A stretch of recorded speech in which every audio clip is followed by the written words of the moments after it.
Hi there, guys. You're back live. How is it going? Let's see. Just start this now.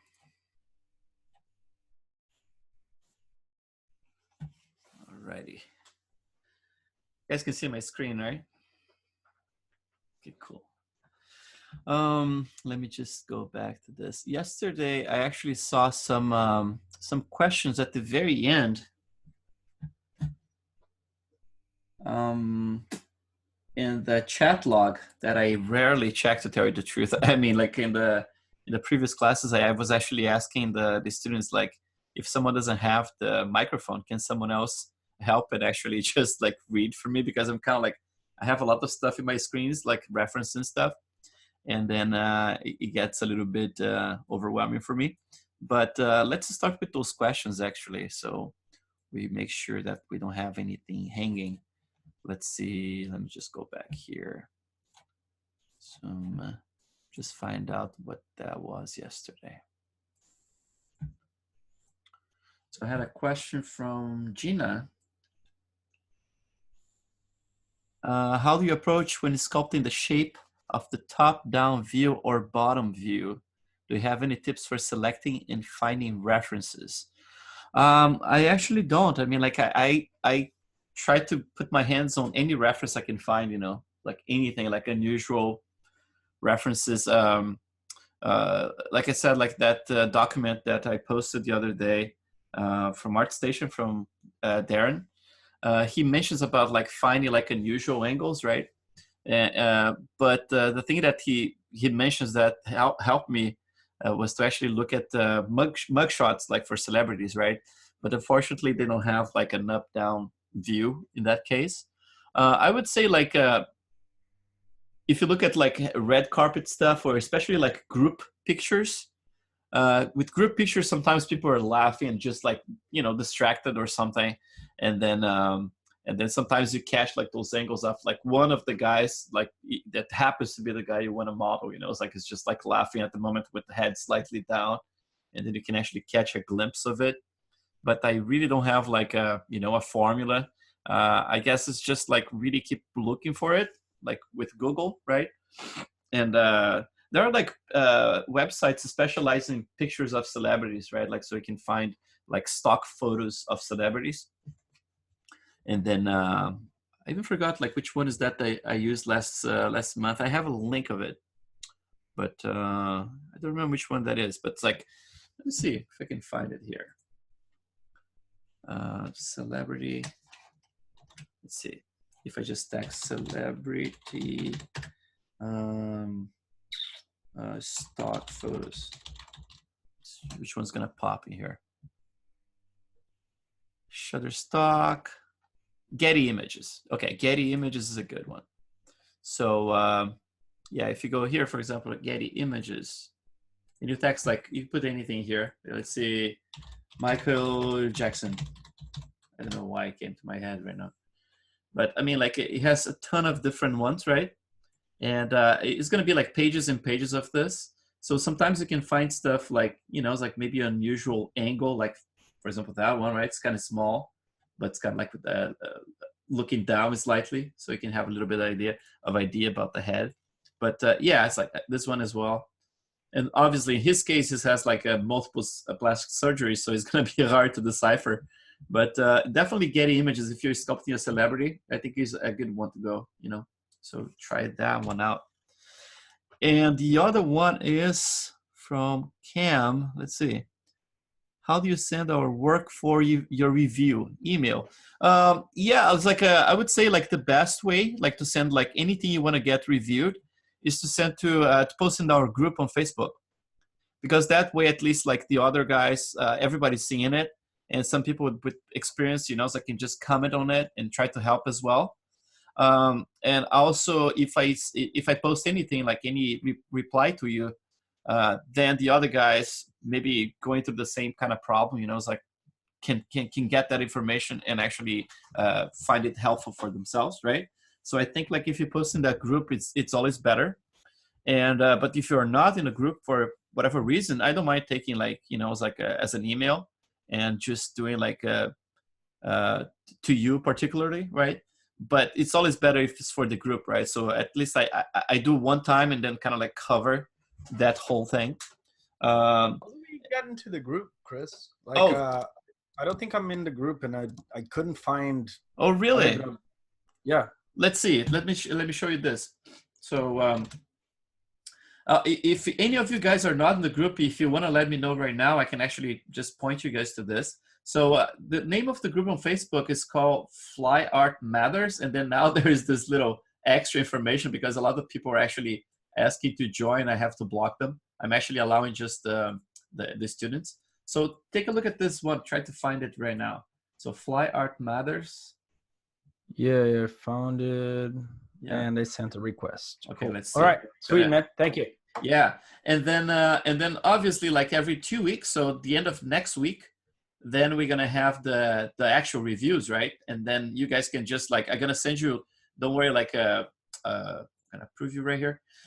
Don't worry, like I'm gonna send you like within a couple of days before, kind of like, you know, it's like this is the Google Drive where you're gonna post all your stuff. You can I give you access to it, and then if you want to send it, like it can be like images, so I can do paint overs, or it can be the model themselves, so I can actually open ZBrush and deal with it. But try to keep the files like as small as possible, maybe like zip before you upload, you know, because sometimes it takes a long time just to download everything. And some students drop like files with 1.5 gigs, you know, and then it becomes a little hard. But yeah, I'm gonna let you guys know with a couple of days before, so don't worry about that for now. So let's talk about doing some planning today, okay? Because if you watch like some of my talks online, there's one for the ZBrush Summit and all this stuff. You probably are aware of this already, but not everybody follows the stuff that other artists do, you know? So I'm pretty sure some of you guys are not aware of this, so I'm gonna have to actually, again, in the spirit of bringing everybody at the same spot, right? And trying to get like everything level so we're all together. I'm gonna be talking about the planning of the model. You know, it's like how I'm gonna plan to use HD geometry, because you have to have a little bit of a plan. You know. Now I have very good news for you guys. Yesterday, remember we were talking about the ZWrap. You know, it's like if we are qualifying like to you know, to get like some free license and stuff. I actually sent an email to them yesterday night.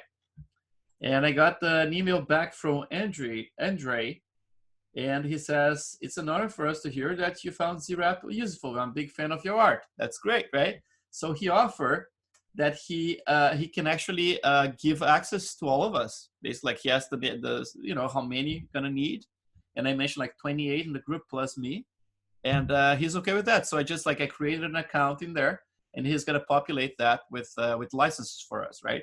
So that's great. But the thing that's interesting is that our class only lasts like 1 month, right? And during the course of a month, if you never downloaded ZWrap, you can download a free version that works for like 30 days, and it's completely, you know, fully useful, right? You can totally use it. So in that case, I don't know how useful is going to be those licenses, unless you already did this in the past and you expired, and then we can actually hook you guys up again and get the license to work. Because I think like after this 30 days of class here that we're gonna have, I think it's gonna be like kind of like we're gonna have to move those licenses to the next group, you know. So yeah, we have to figure out how we're gonna do this. So this is the model from yesterday. And the difference here is that, as you can tell, I changed the proportions of the face, right? I posted yesterday a couple of renders, just one render actually. And just in the spirit of keeping everything clear, right? Like what I did, remember like in I think it was the first day, I was actually exploring getting like a big move brush and just like really stretching the face and the nose and all this stuff and playing with it and telling you guys like, you know, sometimes I like to do this, like exaggerate things, right? And this is basically what I did yesterday. So I reduced the volume of the cranium, grew the cheekbones and the face as well. But I'm gonna go back here just so you can see the difference actually of what I did yesterday, from the point that we stopped all the way to the point that I posted something online, which was probably like around like 45 minutes of work. So this is the model that we had when we were doing class yesterday. Shift S. And then this is basically what I change. So you're gonna see like, you know, it's like change the nose, and then the cheekbones, working on it. I actually reworked this area of the eyebrows a little bit. And then I thought like, okay, it's time to exaggerate that chin, right? And start to grow that and reduce the volume of the cranium right there. Because I thought that guy, that the one I'm constantly referring to, it has an awesome face that's kind of like, it's almost stylized, right? It's kind of very exaggerated. Mine is actually kind of shy in comparison, but is this guy here, right? In terms of proportion, not the likeness, obviously, because I'm mixing different proportions, right? Different likenesses. But just like in general, kind of like a long face and a little closer eyes and then a smaller cranium. So kind of going for that kind of feel, you know, it's just like, so sculpturally interesting, right? To create something that looks realistic at the end with a super realistic skin, but it looks like slightly awkward and weird to look at. So I think that's gonna be my target. So let's go back to this one here. And then the first thing I'm gonna do, this scene here is probably saved. Yeah, it's saved. So let's start with a brand new scene. And I'm just gonna bring my base mesh here. So the one it's my go-to one. It's different from the mesh that you guys have, the one I provided. But in terms of the number of view dims, it's gonna be the same. So I'm just gonna bring probably like, let's see, Jessica. So my wife, like from last month. Instead of like getting the latest one, I'm gonna get like a slightly old one, because in the latest one, I actually twisted her head. And then I want one that's a little bit more neutral. Let's try this, see what that is. So that's the head in there, and it's kind of below the ground, right? Sometimes I bring it up. This one was below, so I'm gonna hide the ground here for now. So my base mesh looks like this. It's simple, right? Like it has about 17,000 polygons at the lowest level. And I have a pocket for the mouth and pocket for the eyes, because I like having everything water sealed. Because either like I plan to do like 3D prints in the future or something like that. And also for projection, you know, it's like if you're using like projection in ZBrush, it's always good if you don't have any holes, because when you have holes, you know, things like penetrate more easily and it becomes a mess, you know. But I mean, like I could plan this mesh a little bit better. As you can tell, for example, looking at the ears, you know, it's like there's way too many polygons in comparison to the face here. And remember, like every time you subdivide, right? So each one of those squares is going to become 4 squares, right? And you subdivide, another square is going to become another 4 squares. So the densest parts is where you're going to get more detail, right? So ideally, I would have to have my cheeks in here a little bit more dense than what I have, because that's the spot where we're going to put the pores, the most visible pores in the face, right? Because the pores in other places, sometimes they get a little bit more disguised, but when you have the pores in the cheeks, that's the spot where the highlights, the light really is going to shine to. And because of the puffiness of the cheeks, right, probably the pore is going to be a little bit more spread out than in other places, because it's stretching the skin in there. And so it's important to have like enough geometry in those areas to actually be able to have the HD geometry representing all the detail you want. But for all intents and purposes, this model here is my go-to for all those models I'm working so far. So you're going to notice that if I go really close later when I have the HD, it starts to get a little bit faceted. So it's almost like I need a little bit more resolution, but nothing that's going to, you know, destroy the model. You saw like the renders I post, you know, it's like even close-ups around here, you know, and you still can see the pores very well defined and everything. So it's a model that's kind of proven for me, and it's been working great so far. But the model I provide to you guys, especially the one that's available now with the fixes, that one should give you enough information as well. So let's look at the topology for not topology, but the UV. So I'm going to go to Window, then Modeling Editors, and I'm going to go to UV Editor. Nothing guarantees that the next version of Maya is going to be in the same spot. These things it migrate all the time. It drives me nuts. Every time they upgrade something, they decide that, oh, let's just move this menu over there, and then you never find it again. It's amazing. But so this one here so far is still there. So that's what I have for my UVs, right? Complete disregard for, you know, like continuity for the mesh, based like it's split right in the middle, right? And in the past, I would like be more concerned about that, especially if I'm working with a partition model based like chopped off, right? But this model is a continuous model, and we are using HD, and as far as I can tell, you know, it's like, you know, we rarely get any seams. And when we do, we can actually just increase a little bit of the, you know, the buffer around the edges, and we can get that covered. So we should not have a problem with seams there. So why 5 UDIMs, right? Actually, I didn't have to have 5. I think I could get away with 3 to 4 in the case of this model. But it's always better to have more. You know, it's like I would say, like, just add a little bit more, like a buffer for, you know, to be more guaranteed. So in terms of the model itself, how I calculate how many polygons I need. Based on my experience, a model like this, that's just like the head and shoulders, I wouldn't go past like 100 million polygons to be able to cover the entire thing with plenty of detail.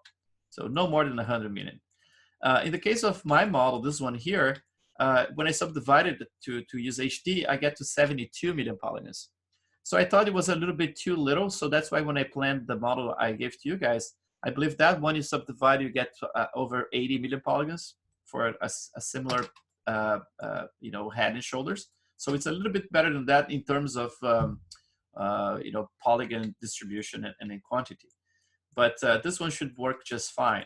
So back to, let's just use a calculator here. Some of you guys are going to be bored because you already seen this, but if you didn't see this, this is important actually. So to make sure that we have a model that has like the amount of polygons that we really want to have in HD geometry.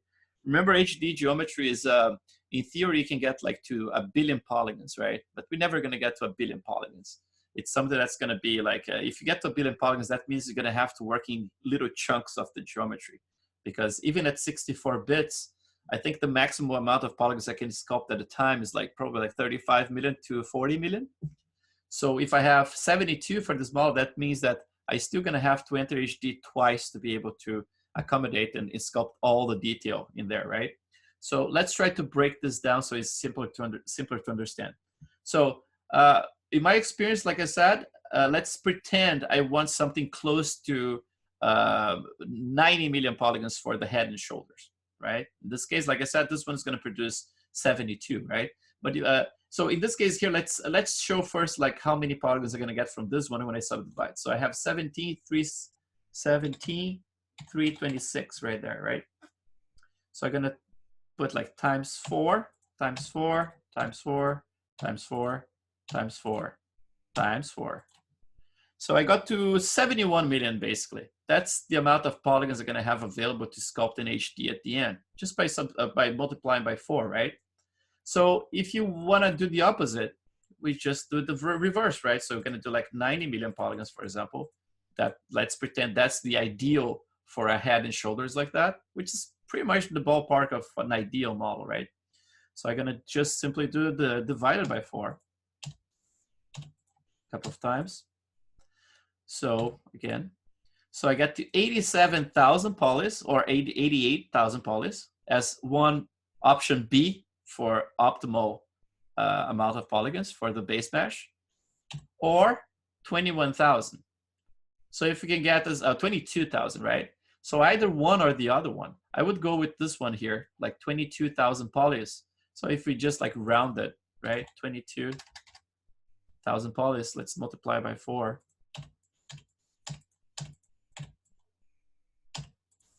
90 million polygons, right? So that's pretty ideal right there. So at this point, you have an idea that, for example, like if you have that number in mind, then you have to plan, for example, your base mesh to basically accommodate that number, right? So stuff, for example, here, right? Like this mesh that I have in here, I could potentially remove a bunch of those edges I could go inside of the mouth and do a lot of cleaning right there. You see, like, there's a lot of wasted polygons right there. I could clean it up, right? And remember, like, every time you're cleaning up a model that's symmetrical, you can always like exit at the middle line, right? So basically, like, you can remove edges and always like recut or change directions and end right here, right in the middle, and escape the middle. Because once you mirror back, right, you're just gonna attach it and it's gonna be completely seamless in there. So you can always, there's always like a trick. You can actually remove polygons around and escape through the middle and then reattach it, right? So that's the way I basically like plan the model for how many polygons I'm gonna use at the end, right? Like, so like I said, plan first. If you wanna reach like 90 million polygons, that's basically the number I gave you guys. If you wanna go for, oh, it's right here. If you wanna go for some other number, then it's the opposite, right? Like, I just set a number, let's say 80 million, divide by 4 many times, and you're gonna find out what's the ideal base mesh poly count for you. So now let's talk about like the number of UDIMs that you're gonna need, right? Because now you have a model with 90 million polygons, but then you're gonna sculpt all that detail, but you wanna make sure when you bring to ZBrush all the displacement maps, you're gonna be able to recreate that, right? Otherwise it's gonna be a waste. You're gonna have like 1 or 2 UDIMs, and then all of a sudden it's gonna be missing a ton of detail. Everything's gonna be a little blurred. So the way I see those UDIMs, it's like this. So for example, each one of those squares, if you're talking about the 4K map, right? So we're talking about each one of those islands here. A 4K map is 496 times 496. So theoretically, we have like 16 million points inside of this square, like possible points, right? But obviously, you know, we are talking about ZBrush, so like everything is very dense. So you can consider like each one of those points being a pixel, right? Like, or a little polygon in there. But the thing is, like, when you look at those islands here and look at this entire thing, let's just select it here. This is not using like the full island, right? Like, it doesn't use the entire square. So I normally try to accommodate and use like something close to around like 50% of the area. As I know, like, this one is probably less than 50, right? Maybe this one is a little bit more than 50. I'm not sure. I'm just like trying to guesstimate, really, right? So if I'm using 50% of this island, and the potential I have here is to have 16.7 million, I'm gonna divide this by 2, right? And that's basically like what I have here for a 4K map is a potential 8.3 million polygons that I can have in terms of detail represented in the displacement map, right? So 8 million polygons. So if I multiply this by 5, which is the number of UDIMs I have right now, right, I'm gonna get to 41 million polygons. 41 million polygons doesn't cover the 72 million polygons, 71 million polygons I have for that head, right? So that means I need more UDIMs in here. So either I can actually do like a number that's very precise. So for example, like I would need another like 4 of those UDIMs, right, to accommodate like in 4K, basically like 71 million polygons. Or I can just like get a ballpark and then switch to 8K, which basically that's what I do. So 8K is basically like 4 times more, right? In this case, it's a little bit of, you know, it's kind of like I have way too many polygons for what I need. That's why I said I could get away with like 3 or 4 because I'm using 8Ks. So in this case here, let's say, in the case of 8K, we are talking about 8192, right? Times 8192. So each one of those islands here, each one of UDIMs has a potential of like to have like 67 million polygons or points or pixels. But again, if you're using half of that space, right? So that's about like 33 million polygons per UDIM that you can have if you're using 50%. Obviously, if you're using less, right, you're gonna need more UDIMs or whatever. But I'm just estimating like a 50% as an average. So 33 million polygons per island in here. So with 3 of those, in theory, I could have covered the entire model that, you know, I would have like 99 million polygons covered, right? And I only need 71. So it's a little bit too much in here, but I kind of like kept this way because first, if I use 4Ks, it's not enough. And if I use 8Ks, it's a little overwhelming.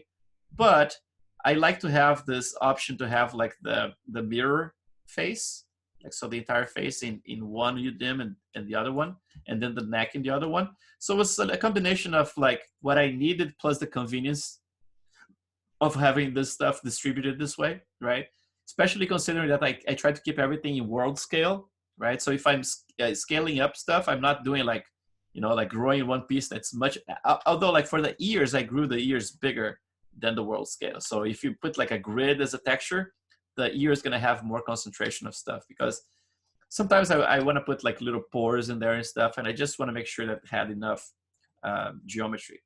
But in general, that's basically the calculations you guys do. You know, it's like you first, like you calculate how many polygons you're going to need at the final model, and then you plan your UVs. And then when you plan, you just like measure. You know, it's like if it's convenient to have more or less, if your machine can support that as well, right? Because remember, like when you have like 5 maps like this is just one of the passes, right? We're talking about just a displacement mapping here. But then you add like a couple of different passes. You're going to have like the albedo color. You're going to have like a bump height map you're going to talk about. You're going to have the specular map and whatever other maps you're going to be using. And then this is going to escalate pretty fast, right? All of a sudden you're going to be dealing with a bunch of different maps. And if you're having all 8K, so each 8K map is going to be, I don't know, like 100 and something megabytes, right? So yeah, you have to be careful with that. But in my case here, I mean, like that's what I use. And especially for people who work with Mari for painting textures, it's good if you have like bigger maps with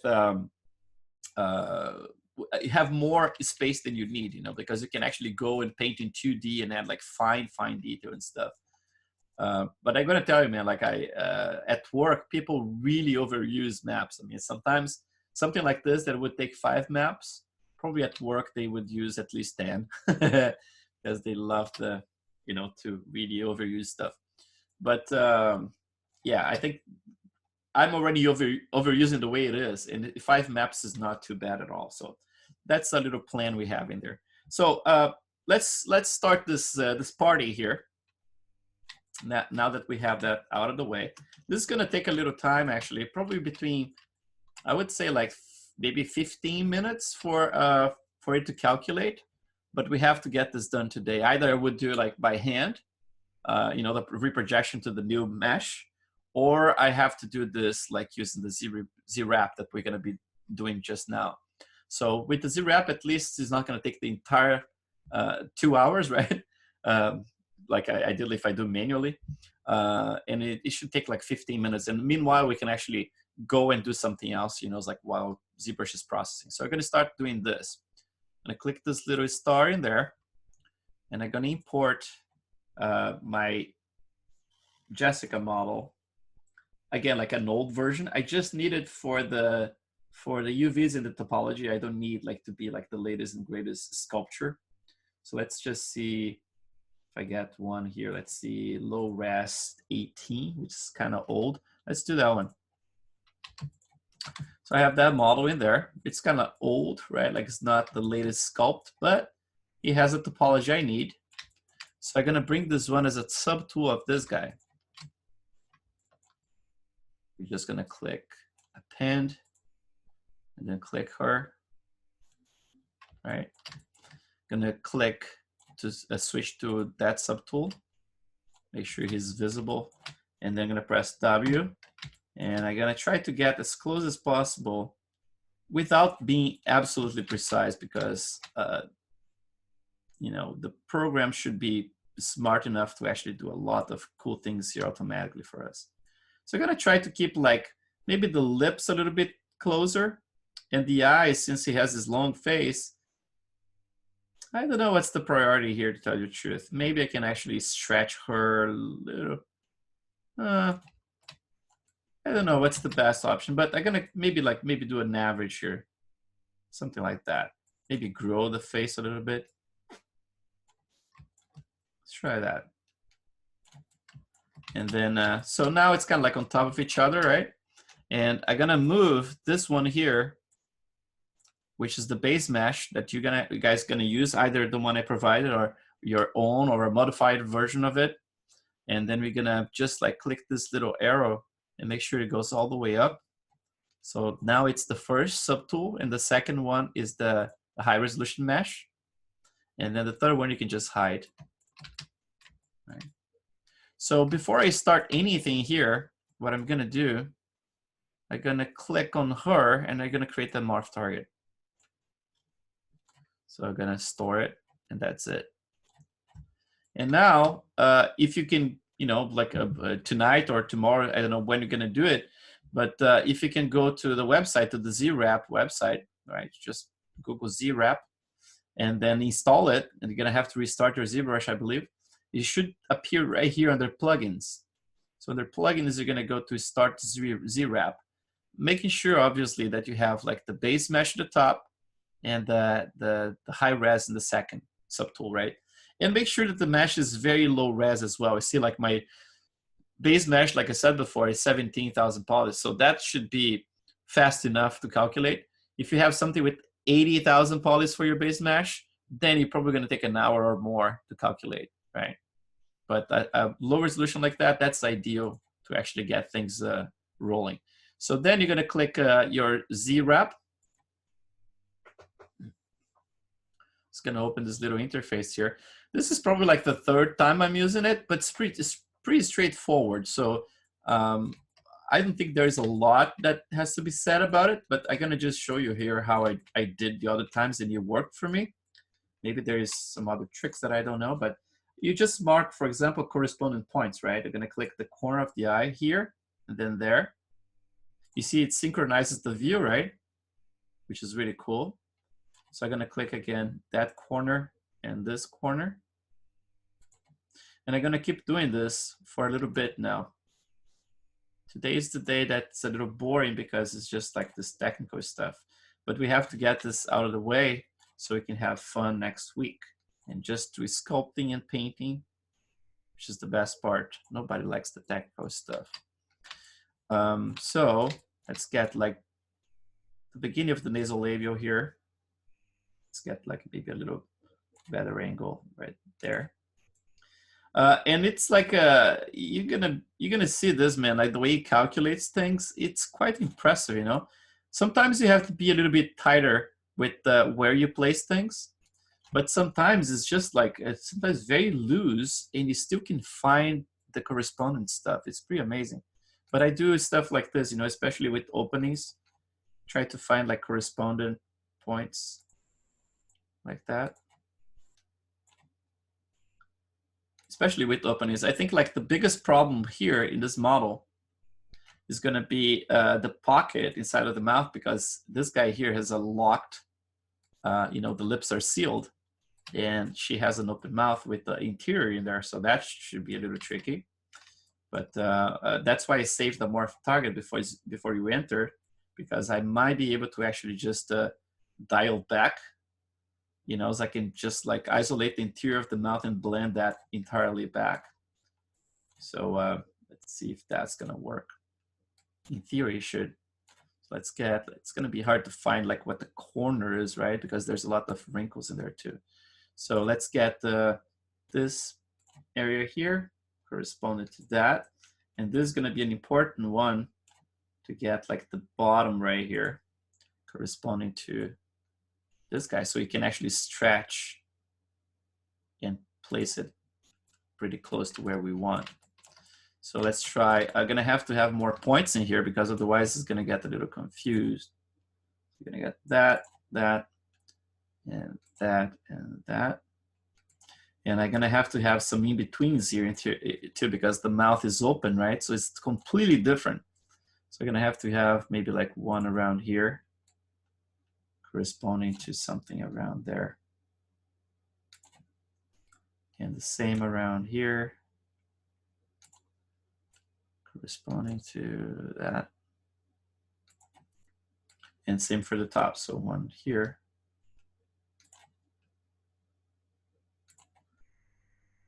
It's sometimes it's surprising how well this thing works, that sometimes, like, you know, the amount of points I'm putting here, it can be you know, a little overkill.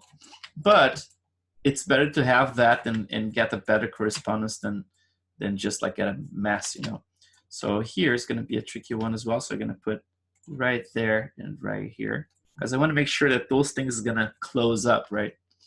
And even if it doesn't completely, at least we're going to have like a very, very close result, I think, that we can play it. And if we need to do some manual projection, that's still going to be much faster than doing everything by hand. It's going to do that. And again, on the corner here, I don't think I need it. I think it's just that one and then the top one as well. So around here, this is going to be the trickiest part. That's why I'm spending more time, because it's an open mouth to a closed mouth, and that can be very tricky. So I'm going to get that. Oops. Yeah, if you actually have the standalone version, you're able to mask stuff. Oh, that's awesome. Yeah, I'm not sure how the ZBrush one works. If you can actually, I think you are actually able to mask it in ZBrush before you do this. Yeah. And then those areas will remain intact. Oh, that's cool. It's good to know. Yeah, with the morph target now, I think I can resolve that. But yeah, that's great to know, man, because that can definitely save some time. Because I'm pretty sure like that pocket in there, it might actually cause problems. You know, it's like there is no correspondent point, and that might pop out of the mouth, especially with the mouth open. I think the best. Yeah, I have no idea how it works. Yeah, I think like the best approach here, if this doesn't work, is to actually close her mouth manually before I even do this. You know, because I think if that pops out, it's going to be hard to fix. But yeah, there's always a way to fix, obviously. So let's go to the eyes again.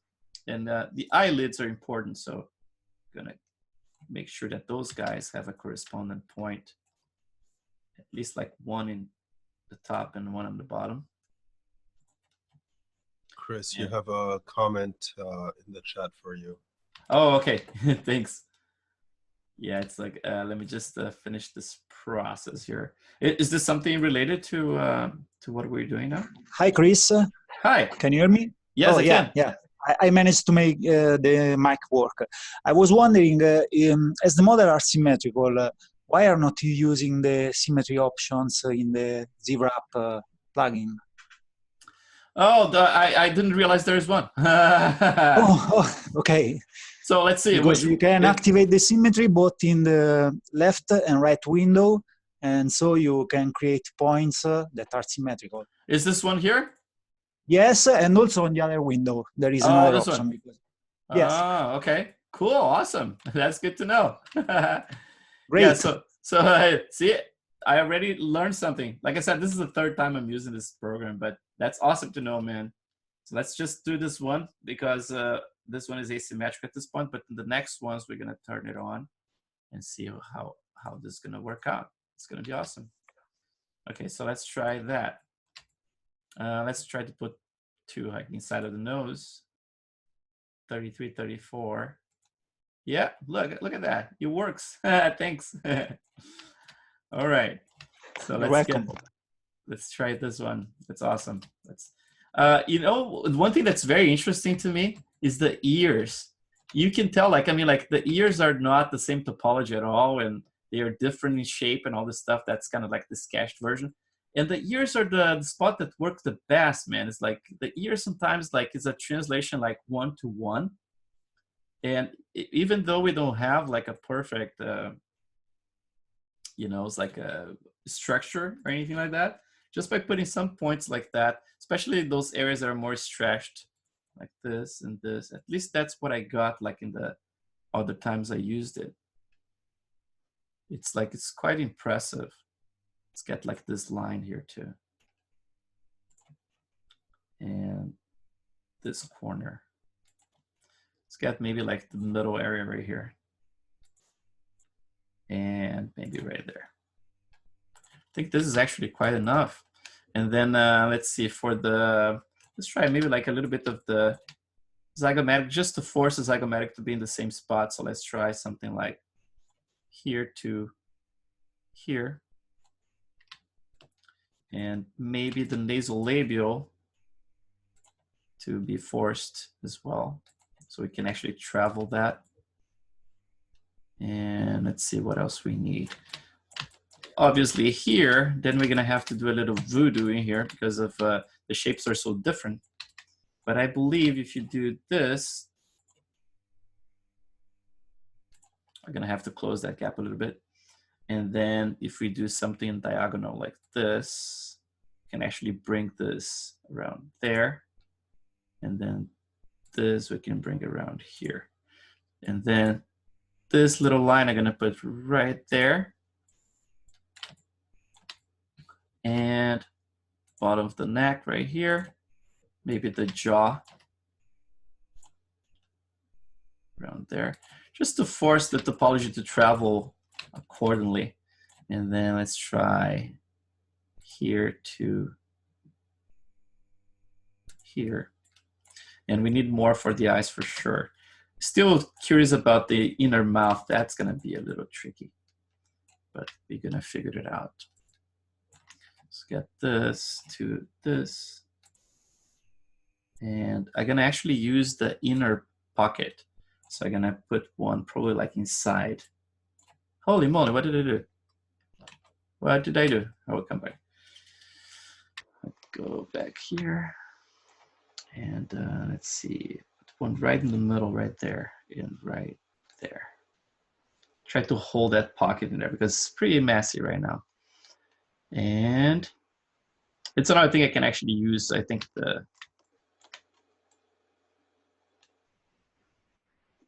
see. Maybe around here. So the lips, we got like one. Yeah, okay, have enough in there. Okay. Let's see the back. If we put anything here in the back. Just maybe like bring this area to match that. And the base of the cranium to match that. Oops.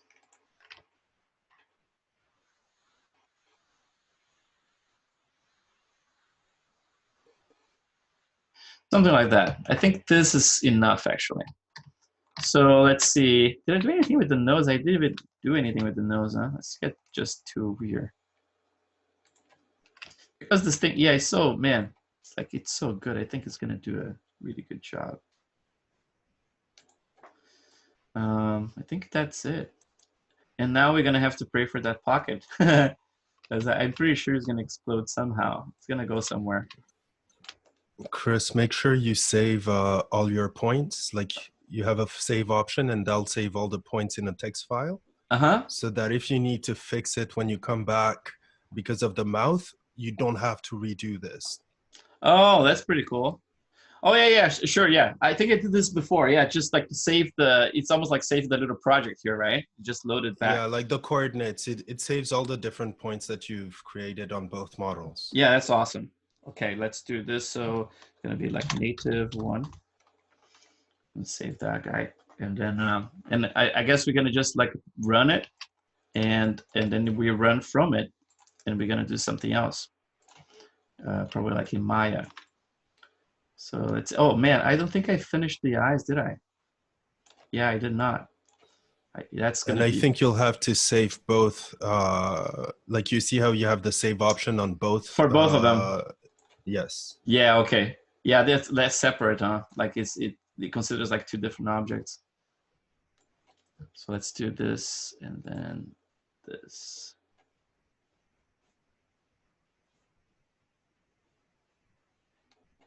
The corner here. Yeah, I never know if this is gonna be, I'm always concerned about openings, you know, like eyes and mouth. So that's why I'm kind of going a little crazy here with the points, but hopefully not too crazy. Okay, let's do that. So save native, let's say rename this one face. And then let's name this one iris. And let's do it. Let's do it. Actually, let's do, I think that's what I used before, like the rigid alignment. I think that's what and then the matte scale. I feel like it's very different in there, right? But let's just watch it for a second.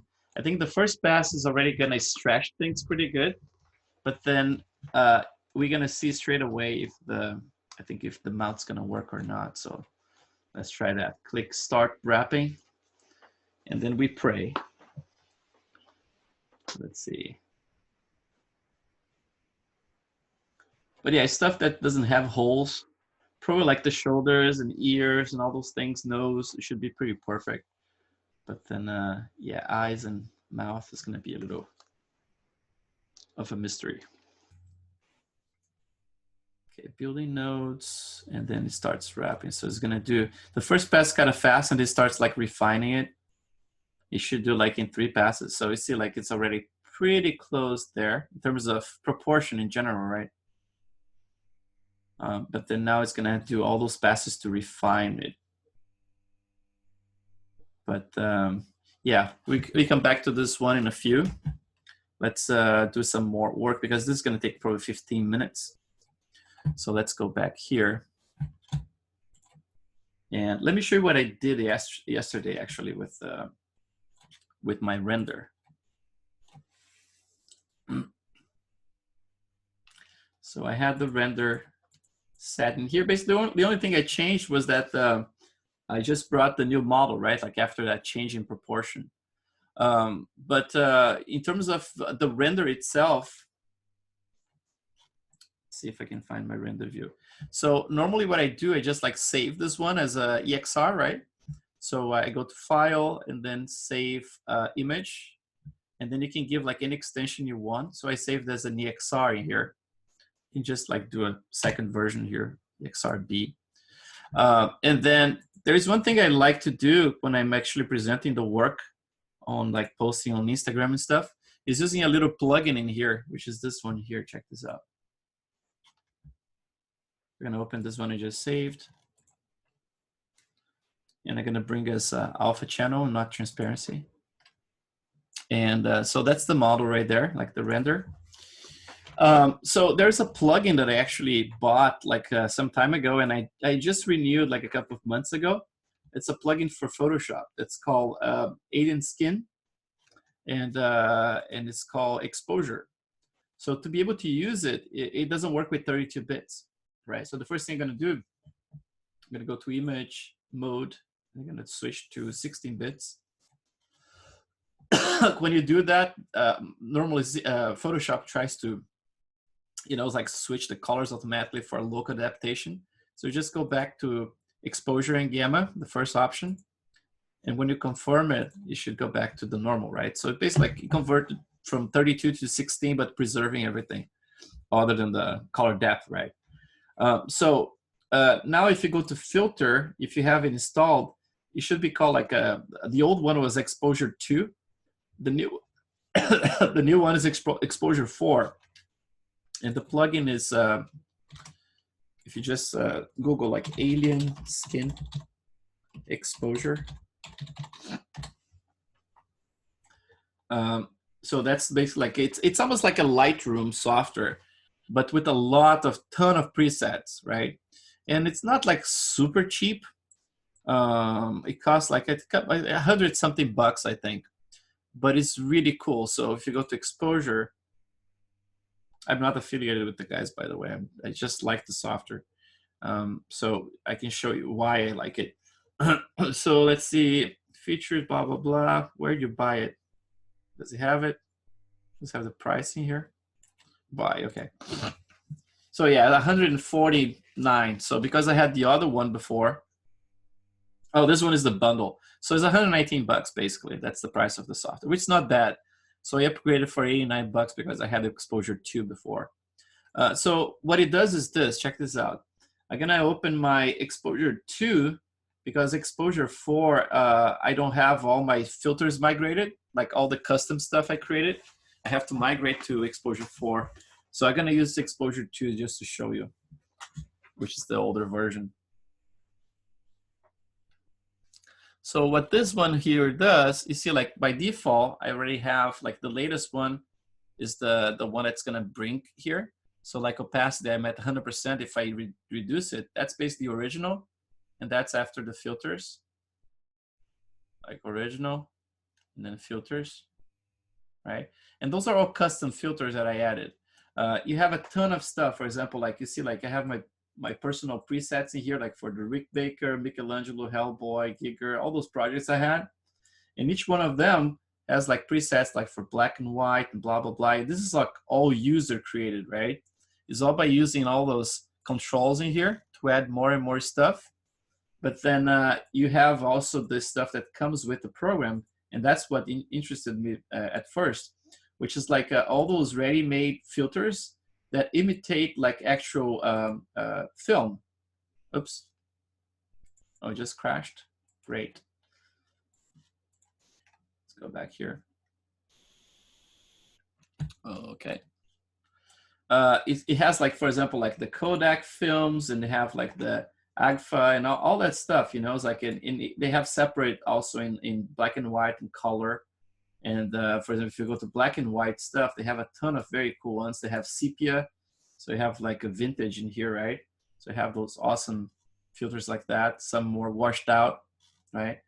So we get like a lot of the Instagram kind of filters as well. And it's all there, and it's a ton of them. It's like you can keep scrolling forever. You're gonna see like so many different filters, you know. So this is my go-to filter pack, like when I'm gonna post something online. And if I wanna do anything manually, what I can do is this. So I can just like reset it. So click reset in here.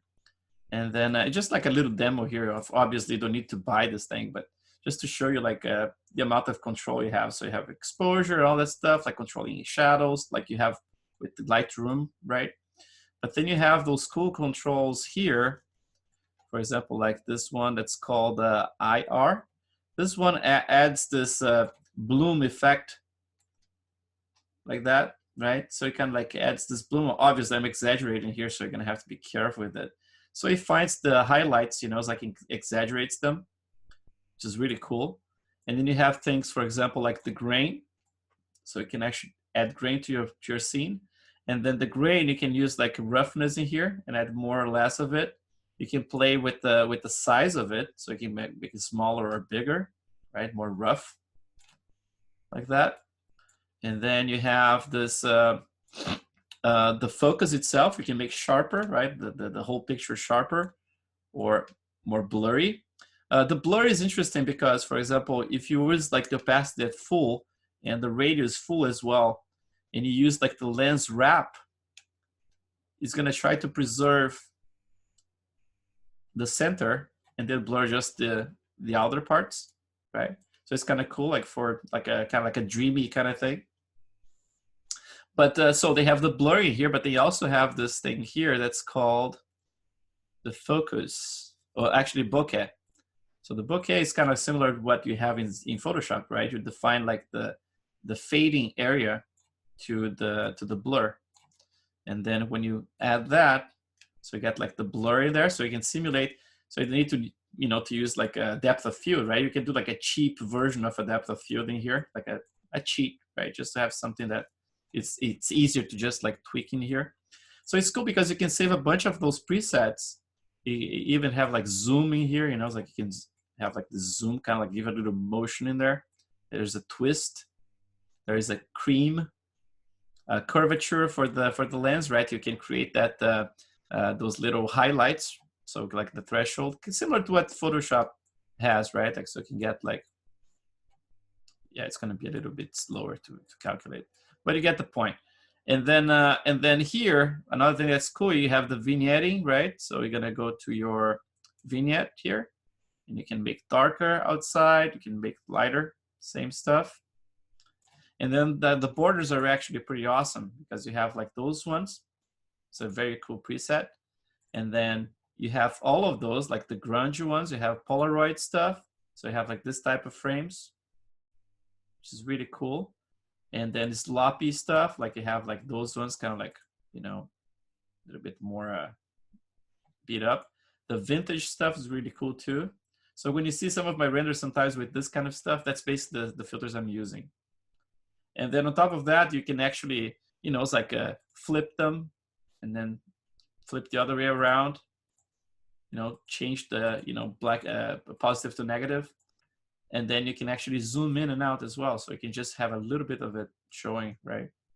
So a lot of control. So this is a very cool set. Like, I think for $100, you know, you have a lot of interesting stuff. It's the only software I know that they actually have a fairly precise simulation of those films. You know, it's like basically like it's research from the actual films. You know, it's like from Agfa and, like I said, like Polaroid, Kodak, all those the big makers of film.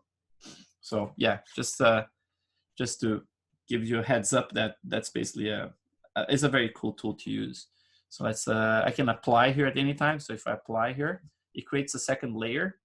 So at any time I can just like turn it off and then turn it on. I can actually merge with whatever I have in the bottom. I can mix it with it. I create some effects in there. So, you know, sometimes just like if it's for like a quick presentation of your work, sometimes just like if you have a go-to filters in there, just like apply, save, and just post, you know, and then you're done. So let's see how we're doing here. So the process is done and the mouth, as I predicted, exploded. Look at that. Awesome. So let's do this. Let's get done with it. Oh, look at that. Oh, as also the eyes, they exploded in there somehow. That's kind of interesting. I wasn't expecting the eyes to explode. So let's see what happened there. So for the most part, look at those ears, man. Ears came out perfect. Yeah, the other 2 times I used it, like the ears really did a great job. So I'm happy with that. Saved me a lot of time. And the rest here looks good too. So like pretty good. Yeah, everything that doesn't have a hole, right? Like it turned out pretty cool. So let's see if we can save anything here. So because I have everything in polygroups, let's see. Let's just hide a couple of things. And let's clean it up that part. Let me turn on the double side as well. Double. Yeah, in this case here, I think the next time what I'm going to do, I'm going to close her mouth first and then try that. Or even like have him basically like carve a fake pocket in his mouth and then use that one as a reference, you know. That maybe would help as well. So let's see this. I think this one looks correct too. This one looks really bad. And then this one looks really bad as well. Are those the lips? What's that? Oops. Oh, the lips didn't bring all the way in like I expected it would happen. It's a fairly decent job in the rest here, but yeah, I'm gonna project this manually for now. And then let's see. Dude, this really came forward, huh? It really destroyed it. Let's try to recover at least the lips here. Oops. Try to do a little surgery here. Okay, that one and this one. Let's see if that, okay. I don't know if I can use that one though. It looks pretty messed up. Actually gonna have to use that one. All right, it's gonna be a little messy, but let's do it. Bring my model to the background. Have this guy here available, okay? And then, yeah, I think I'm gonna do, let's start with this eye bags here. I'm gonna do, let's isolate this, like, and then let's just force this thing into the hole in there again.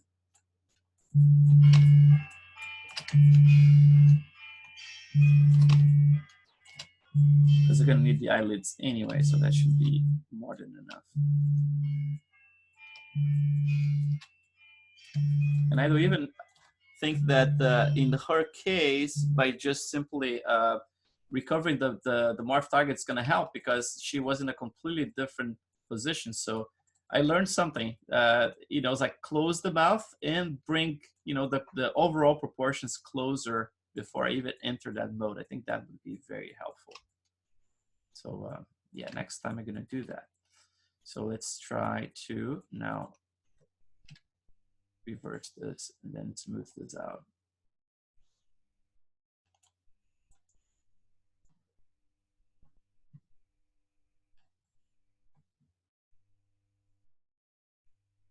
It's always like, even with ZBrush, like it's always the holes that end up like messing up things, but the rest, it did a great job. Like even like the nose did really good too. So that saves me a lot of time for sure. But this is basically what I did for the entire face before. You know, it's like I had to do what I'm doing right now for the entire face, actually. Forcing things into place and then selectively projecting. Oops. So the eyes now look a little bit more clean. I can start projecting again. But this part here is the one that's concerning me. So let's get this bubble out like that. And then let's bring it back. Oops. I don't even know if it's like, did it turn inside out? I think that's what it did. So let's try something here. What a mess, huh? Yeah, I think in this case here, I'm gonna try that. Let's see. Let's try to use my morph target just for this part. See if I switch. Yeah, okay. So I try to use that. So brush morph. Just for this part here should be helpful because it was a mess. Let's hide the back of the head. Yeah, so that one at least goes inside of the mouth back. That's good. And then I'm gonna have to smooth out the entrance.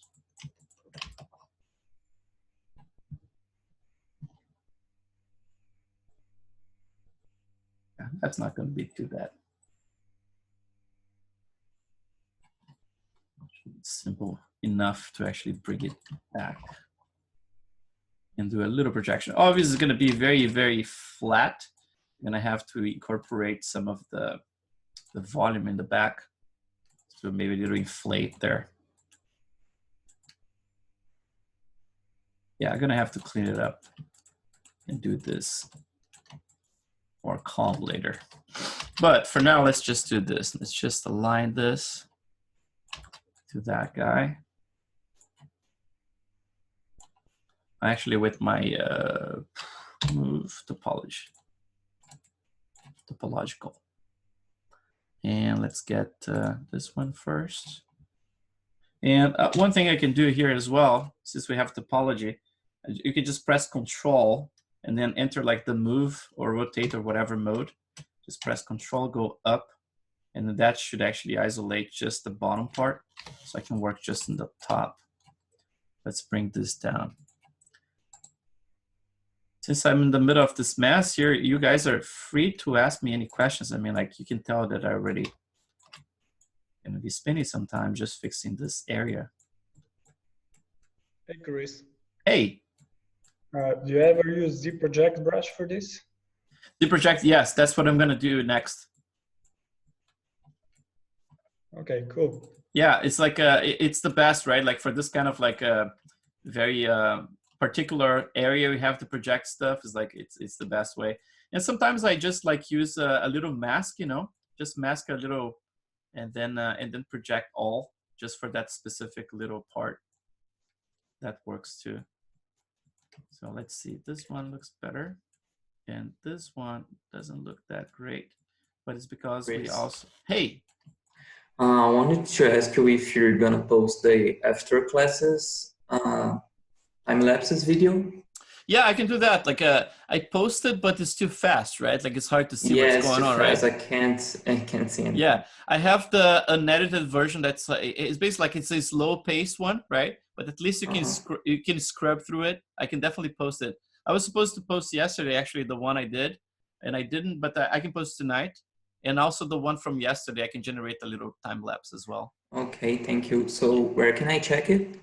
Oh, it's gonna be together in the classroom. you're probably going to see like either bonus or something else or extra. And so you're probably going to have like lesson 1, lesson 2, and then those 2 videos, and then lesson 3. Actually, 3, and then those 2, and then lesson 4. So it's going to be right in between in there. Okay, thanks. No problem.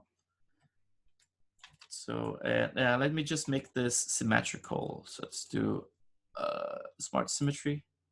Okay, that's going to be better now.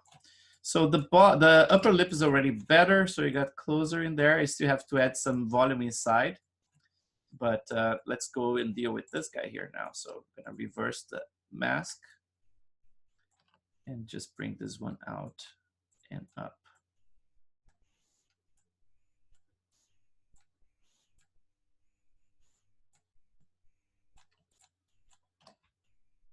Something like that. So let's see. And I can just, you know, use a little mask and just like project all and get this stuff in place. That should be better already. So let's see. Yeah, not too bad. And then the eyes, I can, you know, the eyes would be nice. If I can just like reuse what I had for her, but at this point here, it's already gone, so I'm not going to reuse it. I'm just going to make it deeper. And then later we can actually correct the intersection with the eyeballs if that's the case.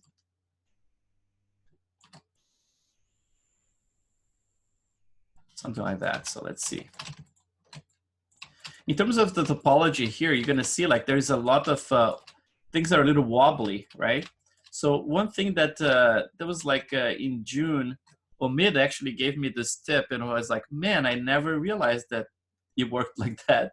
But I was blown away actually, because back in the day I was using Maya to actually slide the edges around when I have an area that I need to slide edges around and just constrain to the surface, right? But you can do that in ZBrush too, which is really cool. All you have to do is just like you delete any morph target you have, and you can just store a new morph target. And then ZBrush is going to use this morph target as the projection mesh. So for example, like you see, it's all wobbly in here. I'm going to just smooth this out like that. Same around here. Then I'm going to be smoothing this area as well. Make sure it looks nicer. And I'm going to bring it closer in here so I have like a nice topology following there. In this area here, I'm going to bring things out a little bit. Not too much. I don't want to affect the corner. And smooth it out as well. Same here. Just like making sure that the topology is following things better, right? And then maybe like, let's see, the nose here. Maybe this area as well. Like just, hey Chris. Yes. So it's doing this automatically if you have a more brush, because I didn't know that this works in ZBrush. I was also using this. Oh, yeah. So check this out. So now that I'm smoothing all this stuff out, look what happens. Now we just have to crank one slider here. You see, like I move stuff around, but I lost the forms that I had before, right? So I want to recover all those forms. And you just do this. You go to this project morph here, and you just like slide all the way up, and then you release it. Look at that. It pops back into place. So basically, like you slide everything according to what you want, and then it projects the detail back. So like you can do this over and over, you know, it's like you just go to another area and then smooth it out like that. And then you just like crank it again, like, oops. It pops back in place. Just like, you know, it's like it's very easy to just like slide the edges for better topology and stuff. So yeah, especially here is a little messy as well. So I'm gonna just smooth that. Make sure this distribution is better around there. Probably like bring this up. You can really exaggerate the form too, like bring it up like that. Smooth. And then you go there to project morph. Boom. It's so cool, man. I had no idea it existed. Me neither. Yeah, that was a good tip, man, from Omid. It was like, man, this is blowing my mind now. Yeah, it's pretty cool. All right, so now we have, I think the areas are going to have to do is like basically like fine tuning, right? They're going to have to fine tune the inside of the lips to have more volume in there. And I have to obviously like do the projection of the lips in here. So I think I'm gonna do this now just to make sure that we get this ready for next week. Because today, basically, like if you, I mean, like you guys don't have any assignments, but if I had to say like an assignment, it would be to have your model kind of ready for next week, you know? And that means having all the forms projected. In your case, if you don't have a smiley model like I had before, then you should be just fine. And then have the topology in place, right? And UVs. So you're gonna have to have your model kind of ready. But obviously, I mean, like you don't need to follow with me in those classes, right? Like it's just in case, like if you want to follow, then that's basically what I'm gonna be doing on Monday. I'm gonna have the model completely ready to go, and we're gonna start doing some HD stuff with it, right? So for today, we're gonna have to actually do. Let me just hide a couple of things here. I'm gonna just try to add some volume inside of the lips. I'm gonna get this hidden, and then I'm gonna just inflate this a little bit. Hi, Chris. Hi. What's the type of information that you get for free when you reproject your older meshes? All the information I'm getting for free? Yes. Yeah, I'm actually reusing a lot of, for example, my specular maps, and then for the color map, sometimes I use like, for example, like I blur everything, but I keep like kind of like the almost like the average color of the lips I can keep in place because I don't need to research it again, right? In this case here, every time I do one of those classes, I try to paint everything from scratch, so you can see the whole process.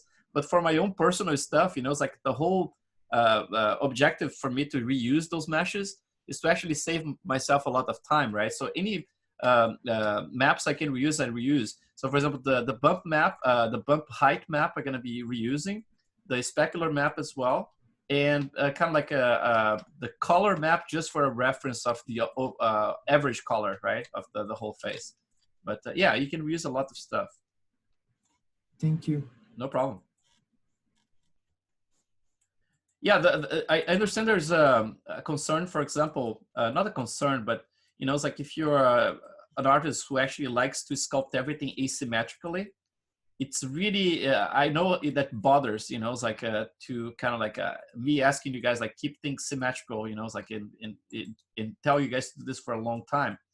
The thing is, like, I want to make sure that you guys are working smart with your stuff because, like I said, like the best thing for me when I'm not working on a company, right? Like for someone, when I'm working for my own stuff, is that I want to be able to crank like as many models as possible and have as much fun as I can without dealing with the technical stuff, right? The technical stuff is really like, it bothers me because I want to go creative straight away. So it's my approach is like, it's a little counterproductive in a way that, for example, like if you're trying to nail a likeness, but I'm telling you to stay symmetrical, it kind of doesn't make sense, right? Because, you know, it's like sometimes like you get a very asymmetrical face, but trust me, like it's going to save you a ton of time when you get to the fine detail sculpting stuff, because, you know, it's like you really don't want to sculpt like all the pores in the entire face completely asymmetrical. That's going to drive you pretty insane fast. So that's all I'm asking. Like you're just hanging there for a little bit until we pass this this bump that we have ahead of us, which is like having the topology in place and everything.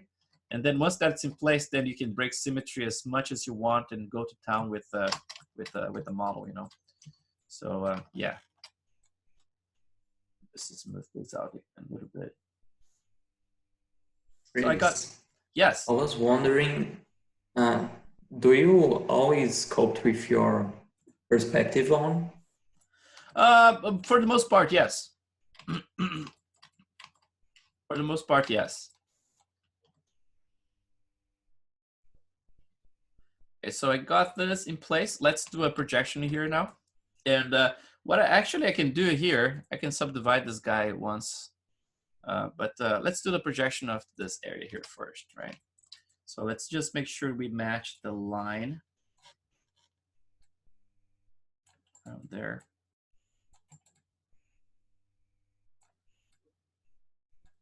this corner here is a little tricky, but we're gonna get a little bit deeper with it, I guess. So let's get this out.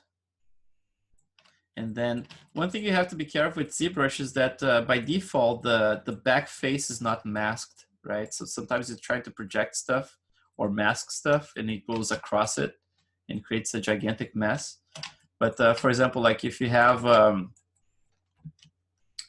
this area here, another way to do it as well is this. So let's see if I can just click around here and mask the inside of the mouth, for example. If I go on this, go around here. Actually, I think it's better if I go from the inside. So let's do this. Let's remove all the masks, and then let's do this. I'm gonna keep this one on.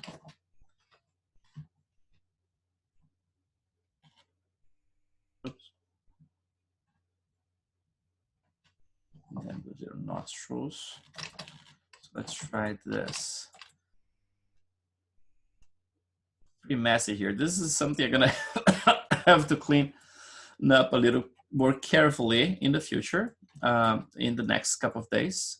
But since the model is just gonna start, I think we're gonna be fine. So I'm gonna create this mask from here to here.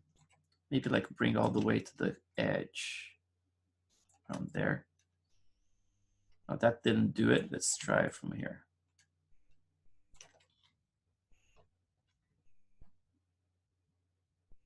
I can actually grow the mask. Let's try that. Let's go to masking and then grow mask. Something like that. And then, yeah. Let's try that. So for this area here, let's try to use the project brush. Where is it? Z project. Sorry, Z project. And let's turn on this guy here. The Z project's a little tricky, right? Because you have to use it's always facing the camera. It has to be kind of perfect. So I'm just gonna go to brush. Let's see if the Z project accepts the auto masking. So let's do auto masking and then back face mask. So I'm gonna keep that one. And then I'm gonna do this carefully. Let's see how close we can get.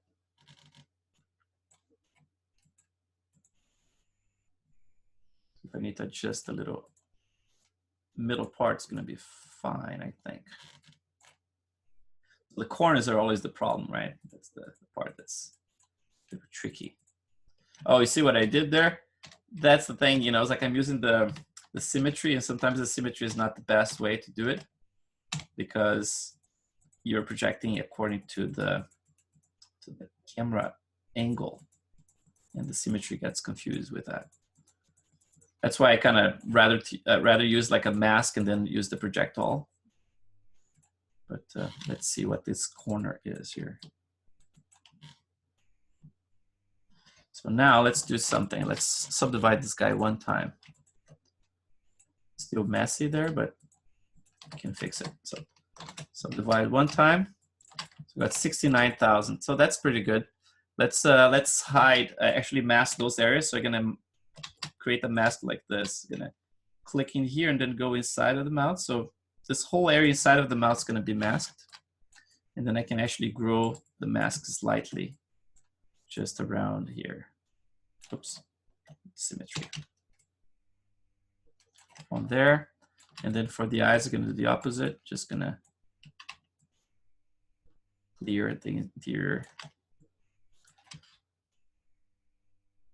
Actually gonna remove the rest of the eye too, because the eye is so tricky. I'm gonna do in two parts. And then let's just like do an overall projection. Let's see what we get here from this guy. See if we got anything too funky. Morph target, let's save one. So delete store, and then subtool, project all.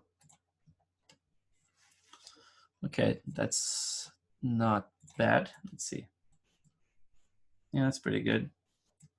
And yeah, I think we can go one subdivision level more. And then whatever it's missing, I'm gonna resculpt, because that was, at the end of the day, that was a sketch, right? So certain things I definitely gonna have to tweak anyway. So I'm just gonna do subdivide one more. Let me go all the way to 1.1 million. In preparation for the HD geometry, one thing to keep in mind is that you should never subdivide your model over 2 million polygons, right? So keep that number in mind. And why did I stop at 1.1 here? Because that's the limit, right? If I subdivide one more, that's gonna pass 4 million polygons, and that's way above the 2 million polygons limit I just said. So if you reach like something around 1 million like that, you know that you cannot subdivide more than that, right? In this case here, it's basically like, yeah, it's gonna go like from 500,000. From that point on, if you get like 500,000, you subdivide one more, you're gonna get to 2 million polygons, right? But let's say your model, for whatever reason, you have like 700,000 in there. That means that's gonna bring you to 2.8 million, right? And in that case, it's gonna be a little bit over the board. So you're gonna have to stay around 700,000. In my case, I got 1.1. So the reason you do this is because ZBrush, when you subdivide HD, the HD is this weird mode that's almost like a virtual map saved in memory, right? Or in disk. And then every time you enter HD mode, it kind of like reloads that map and then reapplies the detail and everything. But it's not something that's part of the surface until you enter that mode. And then when you have the model limited to 2 million polygons for the regular subdivision, when you export the displacement maps, it's almost like ZBrush considers as if it was exporting displacement for a 2 million polygons mesh, basically. So what this does, like if you use like a ZBrush in production, you're gonna notice, for example, like if you have a very heavy mesh, like it's like if you're using 64 bits, you know that you can sculpt like in 40 million polygons, right? Sometimes even like 50 million polygons in one single subtool. But if you ever try to export like displacement maps for that amount of polygons, it's like it takes forever. It takes hours, right? Like just to export those maps. But in this case here, I'm gonna be exporting 5 8K maps, which is a lot, right? 5 times 4, that's like 20, right? So that's basically equivalent to 24K maps. And that's gonna take me only about 6 to 8 minutes from HD. So like from many hours to 6 minutes, to me, I take it. So for that reason alone, HD is already worth using it, in my opinion. So I'm at 1.1 million. I think I'm gonna project stuff at this level. I'm gonna do the same thing. You're gonna create a mask going inside of the lips in here. Oh, a little bit less, like, nope, right there. Then I can sculpt that little area that's missing. And then same for the eyelids. So for the eyelids, I'm actually gonna try to capture the eyelid itself.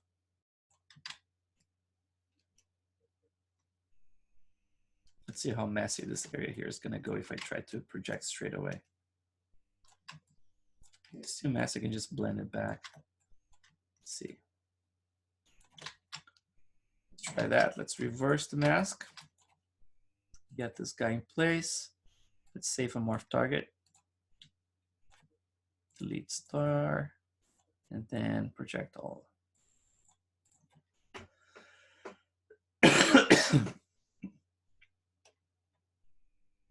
All right, let's see what happens. Yeah, you see some spikes in the ears somewhere, but nothing we cannot clean up. Let's get this guys here. The cleaner, or maybe like a subdivision level. And got some spikes in there too. But again, this is our sketch model, so I'm gonna be cleaning up this area anyway, and make sure that those eyelids are in better condition. Before we start doing like any HD next week, up to that point, I'm gonna have this model, it's like those artifacts fixed for sure. So that's like, I don't want to torture you guys by you watching me fixing those artifacts. So you know what to do, right? You're basically gonna have to go and and make sure you smooth them out and reproject like small areas at a time. But yeah, so let's see what I'm gonna. This one looks pretty messy right there. But again, I'm gonna have to bring things manually and fix it. Hey, Chris. Hello. Hi. When will you do the feedback of our models? Mm-hmm. When will you do it? Oh, when is gonna happen? Yeah. Yeah, it's gonna happen the next Saturday, not this one, the next one. So it's every 2 weeks. So basically, like, we don't even have enough stuff right now to review, but definitely, like, by the end of next week, we're gonna have a ton of stuff. We're gonna have like probably like a little bit of texturing, some of the displacement map we're gonna be sculpting already, and the likeness, obviously. So yeah, at the end of next week, you're gonna have the folder set up, and you guys can upload all your stuff in there. Okay, cool. Yeah, thank you. Yeah, so I think, like, you know, that's basically normally what happens in the fourth day is that I spend the whole time projecting things.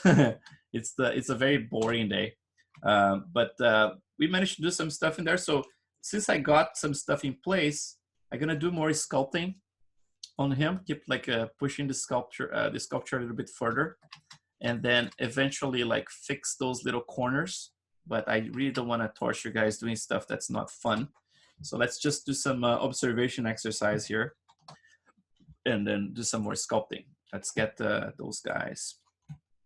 So remember, like, I started with this guy, and then over time I said, like, I'm probably gonna be flip-flopping. I'm gonna be more interested in some features from some other guy. So I got this guy here that I thought, like, is a different dude, but he has something about, like, the structure of the face that looked interesting. But then I totally fell in love with this guy here, right? Which is like this very unusual facial, you know, structure. So let's concentrate a little bit more on that guy. Let's keep it around here. I'm gonna keep the other ones in the second screen, just as a reference. Oh, there's another one here. This one is yet another guy, right? So like a fourth guy. And this one I just thought was very interesting, like the, you know, like his nose. This is kind of like, I think is one of the references I used for that scorpion head guy. It's just like for the nose itself. He has this very long muzzle as well with short chin. But it's not exactly a match for what we need in here. So we're gonna be just like focusing on this guy. And I'm gonna try to capture a little bit more of those interesting features. So as I observe, let's see, a lot of stuff you're gonna be like, oh, I agree with that. Oh, I disagree with that. But yeah, so let's try this. In terms of the bridge of the nose in here, let's get this guy here. The bridge of the nose, I mean, like, it's a little bit of a mystery because, I mean, like, I cannot see a lot in there, but it seems like in his case, this goes shallower.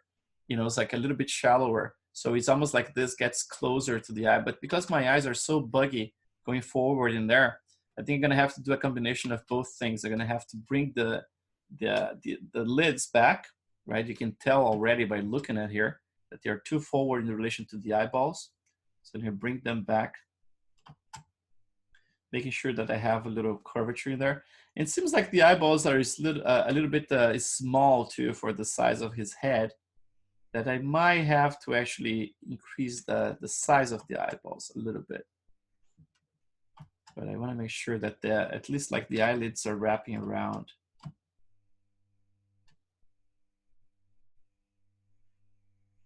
Just gonna make sure that there's a logic in here. And then obviously start smoothing things out.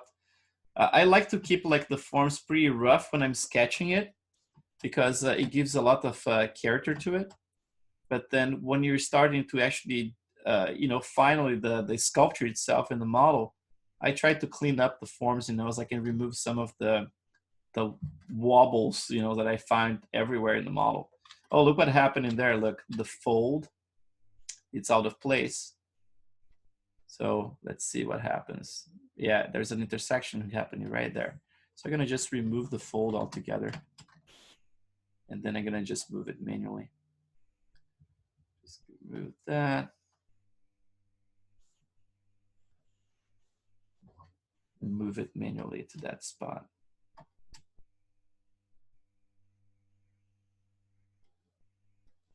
And then I'm gonna resculpt it later. Just make sure like the nasolabial is in place, that the eyelids, you know, the folds in place.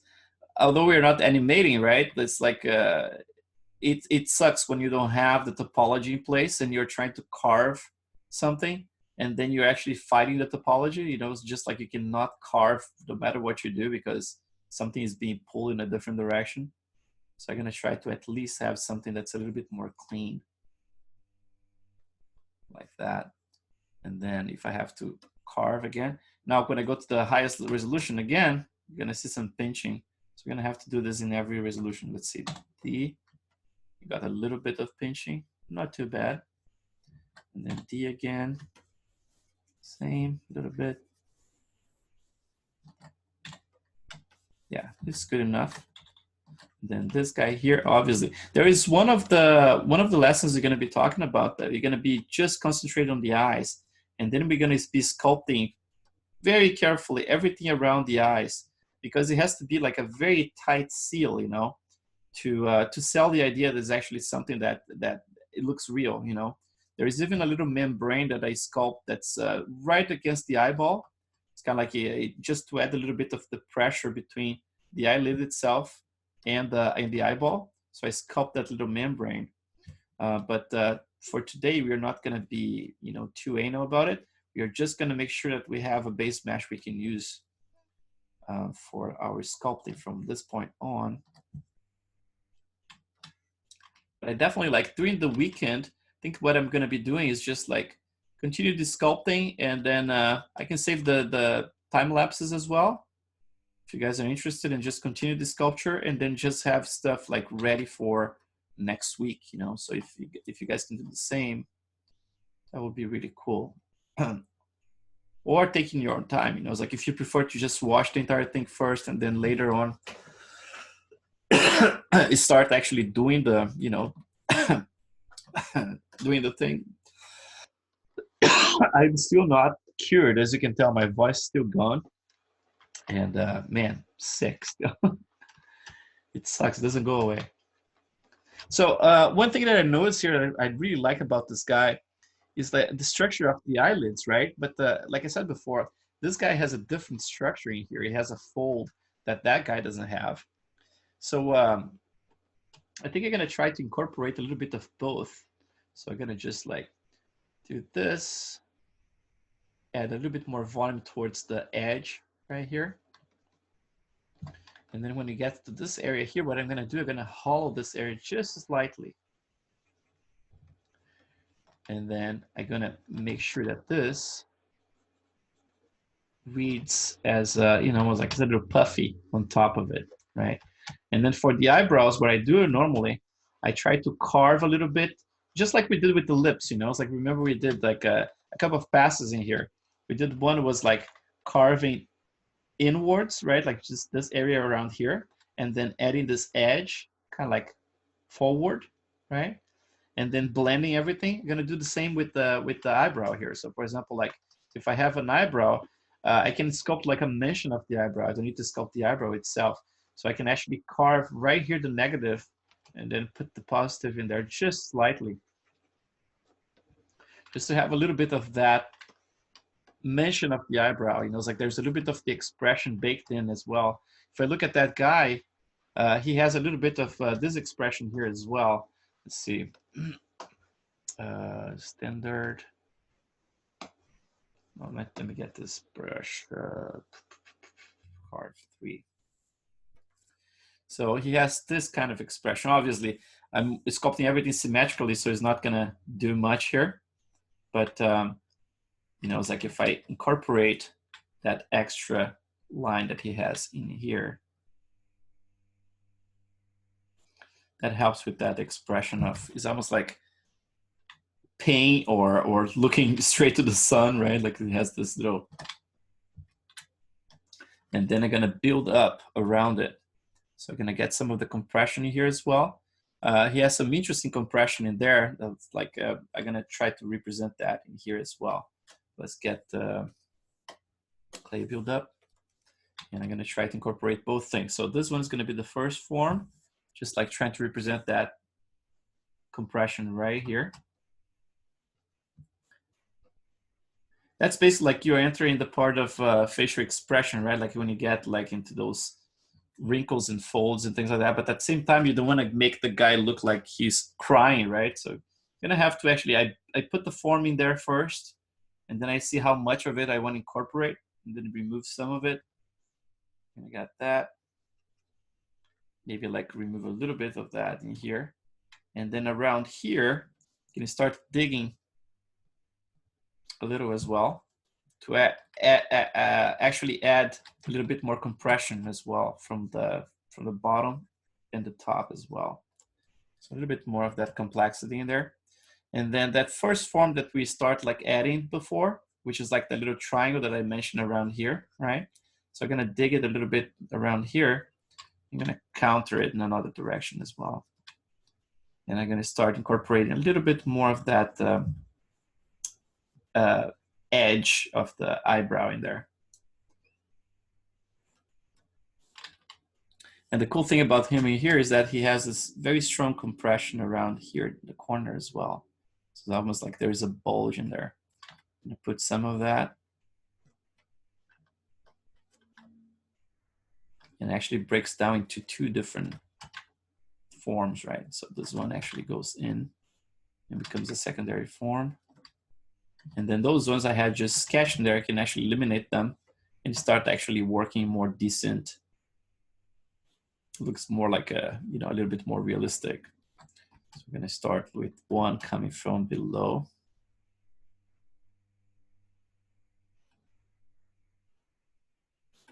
Bigger. Chris, I was thinking. Yeah. At this point, isn't it the UV a bit stretchy because the proportion changed quite a bit? Yes, it is. So we're going to be doing like, in this case here, for the other 2 or 3 models, the proportions are fairly similar. I mean, like they didn't have this super long face, right? But in the case of this guy here, we're probably going to need to do that. But what I'm going to do first, I'm going to bring the models that have already the poly paint, right? Like from the previous models. And then we can just like relax the UVs, kind of like do a new unfold, right? Make sure that everything is unstretched, and then we are already going to have the poly paint, so I can just bake very easily back to it. But that's a very good point. Like for this guy here is definitely like, it's not like a plug and play process, but since we already have the poly paint, or the poly paint definitely going to be able to use, you know. Okay, thanks. Yeah, very good point. Yeah, it's like trying to use the same maps like for a creature, right? Like in a human, like it's not quite gonna work. But yeah, so just incorporating, like you see, like with the clay buildup, when I'm building those folds, I try to use like a very soft touch, right? Like I don't use like, it's set to 2, but I go very, very softly with it. And I try to incorporate like different forms, kind of like almost like interconnecting one another. And, you know, it's like just trying to create something that it looks natural, you know. Sometimes I go too far and I have to go back with it, but it's always like trying to pay attention to what's happening with the surface, you know. It's like as I sculpt, I observe like what's happening with it, and it was like, okay, is the expression translating? If it's not, then I pull back sometimes, you know. It's like, or I sculpt in a different way, but trying to discover all those forms, you know, like this is to me is the coolest part, you know. It's like trying to interpret what you're seeing, especially when you don't have like multiple angles for reference, just like, you know, based like one angle, and you just like trying to understand what's going on. Then you turn like sideways, for example, right? Like then things don't quite work. For example, the eyes look a little shallow in there. Probably would have to bring it back slightly. So it's still gonna have to bring back a little bit. But, you know, it's like overall, it's just like try to interpret those things. now this area here with all those forms I just said, it looks pretty messy. It's almost like I have like the secondary forms now, the dominant ones, instead of like the primary forms being the dominant. So in that case, I can just go back to my lowest resolution. I'm going to smooth out that area a little bit, and I'm going to build up my primary forms to become the dominant again.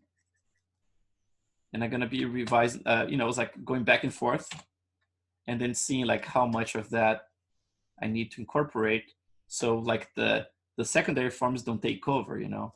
It's always like, it's important to check those things because like I said, if you look from a distance, if you have like the secondary forms taking over the primary forms, then everything is going to look very, you know, it's like a blob, right? Like you're not going to see the structure of the face at all.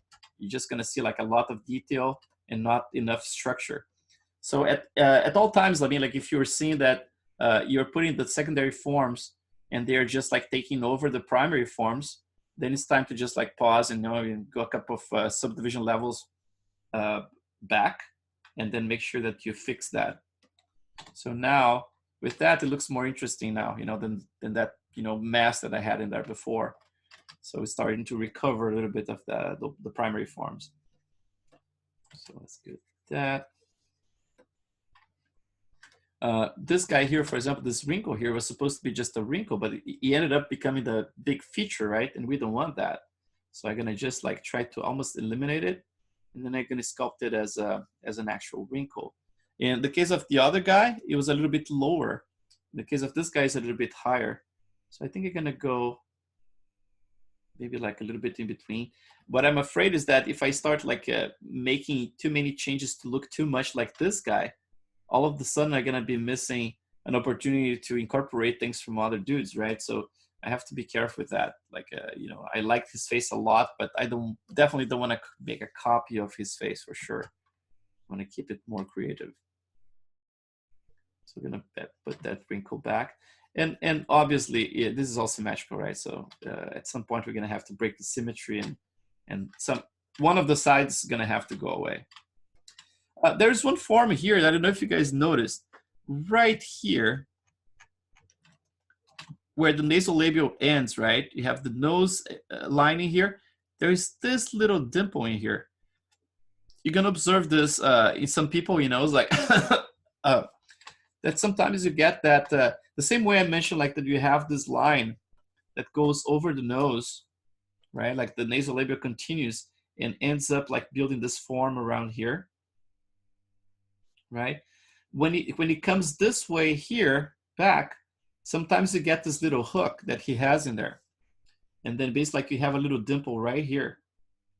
So basically like it's a dimple that goes again like towards the nose right there, and then you have this little form that's going to become the nasolabial, and then this actually is going to go across and almost like echoing the eye bag in there. So sometimes it's just a little dimple, you know, but it's an interesting little form. It's always like see, got a little bit too strong there. It's always interesting to see those forms, like try to pay attention to the forms that we normally don't pay attention, you know, it's like the subtle stuff. So if you have something like that, probably gonna add a little bit more of volume around here. So now I have like a volume coming from the top and this one coming from the bottom, and then I have this little dimple in between there. That alone already added some kind of complexity, you know. So even if it's not correct yet, you know, it's like not something I put a lot of work, at least is an additional feature that can help to add more interest to the sculpture, you know. Some traditional sculptors, they leave the sculpture very rough. So you have just like a lot of gesture, right? Like you don't have a lot of refinement, but lots of gesture. And sometimes when they see this kind of stuff, they do this intentionally. They put a little ball of clay and just like rub it with the thumb, you know, just a little flick, and leave it the way it is. Because at the end of the day, they want your eye to actually read that, but without like, obviously, it doesn't need to catch completely your attention, but it's a difference in the surface that catches your eye. Sometimes unconsciously, you know, it's like you're looking, it's like, oh, this sculpture looks complex, you know, it's like there's something about it that all the forms look a little bit more interesting than what I normally would do. And it's normally because of this kind of stuff, you know, it's like it's observing when two forms collide, like this one colliding with that one, a little bit slight wrinkle, you know, it's like all the things you normally don't pay attention. Try to look, like really look when you look at something like this and capture, like, you know, it's like try to imagine if this was, if you could touch that, how would that feel in your fingers? You know, it's like if you can run your fingers through this, how elevated this area is going to be. You know, it's like how deep that wrinkle is going to be. And then when you run your fingers here, you're going to see like, okay, so around this area here, I can feel there's a little dimple, right? And then basically like you try to imagine imagine yourself touching that surface. And then that can give you an idea about like, okay, yeah, there is definitely a change in planes in there, something I can try to incorporate to my sculpture, you know. Those things are very, very important, especially when you get a little later in your model with, you know, it's like you're really working the secondary and the tertiary forms, then you're going to be like, oh yeah, they need to talk together. They need to work together. So I'm going to have to pay more attention to those in-between details, you know.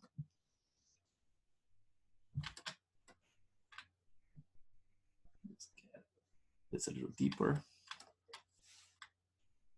And as I'm going deeper in here, I'm going to have to build up my nasolabial as well, because it's getting a little bit too thin.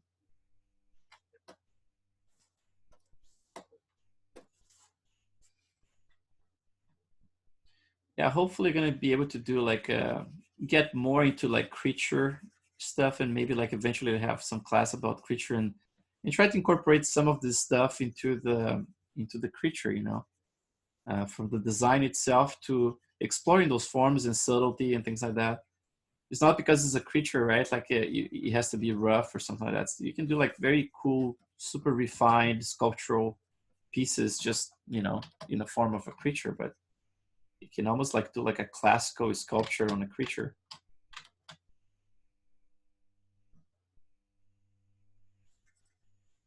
So I'm really, you know, it's like starting to smooth things out and trying to, yeah, try to make things cleaner. So, but the face structure itself, I'm still not happy. There's something about the eye bagging here that seems like it's still a little too forward. I'm gonna have to bring the entire thing back. Let's do this now, actually. You can just like select with the mask like that, just the entire area. And let's invert this, Control H to hide it. And let me just press Alt and then click this little guy and then click this little guy. So it's the center. Let's bring it back. Actually, you know what? Let's soften this mask. So press Control and then click in any place inside of the mask just to soften it. Control H again. Let's bring it back. Yeah, something like that. I think it would look slightly more natural. So around there, not too much. And then probably the eye is going to have to come back slightly as well. So that's look, yeah, it looks a little nicer. Let's try that. Let's bring them back as well. Right there. Otherwise, it's going to be like very buggy, right? Buggy eye.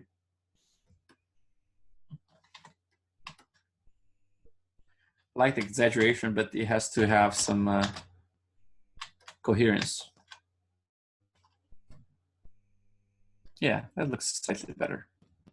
And then obviously if I work around the zygomatic bone, then I think that's gonna help to pop. So let's try to do that. Zygomatic looks a little shallow in here. So maybe I can bring this area a little bit more pronounced. And even like really square it out, you know, so I can really add some exaggeration in there. You like dig a little deeper in here. And start adding a little bit of an extra bag.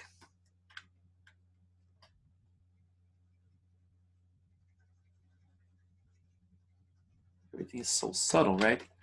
When you're sketching, I mean, like when you do things, we'll just flush the idea very fast, but then as you start thinking about the forms a little better, then things get a little slower.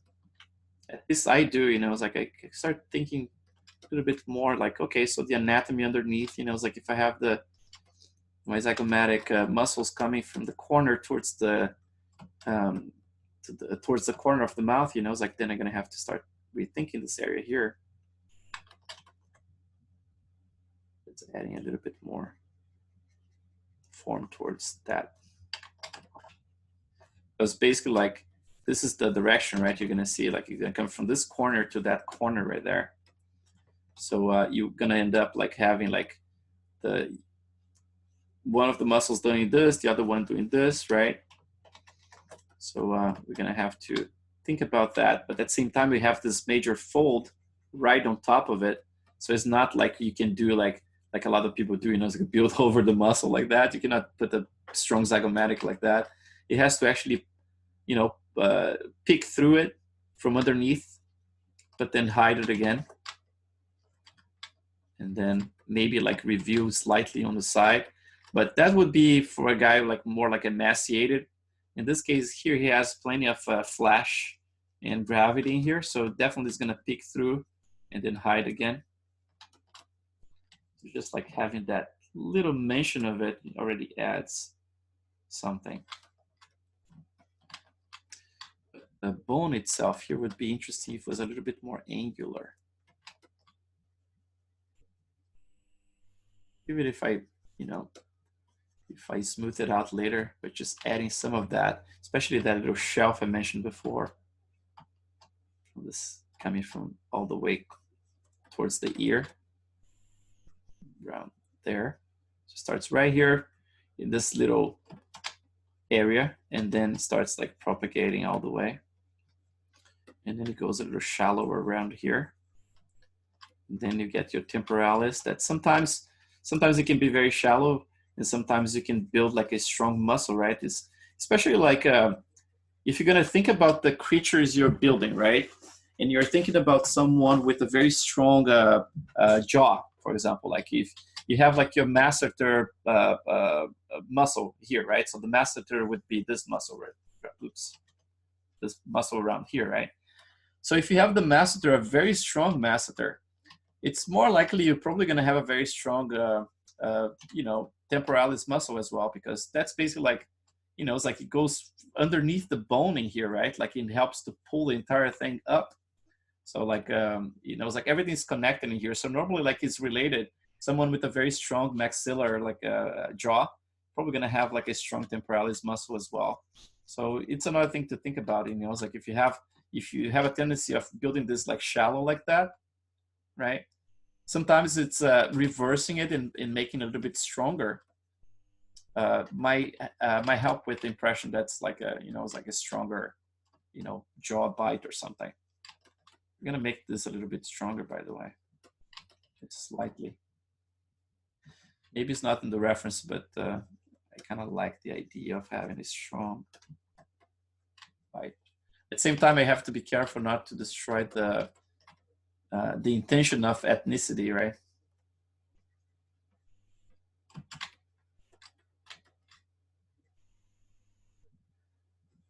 Yeah, this area here would have to go a little bit shallower.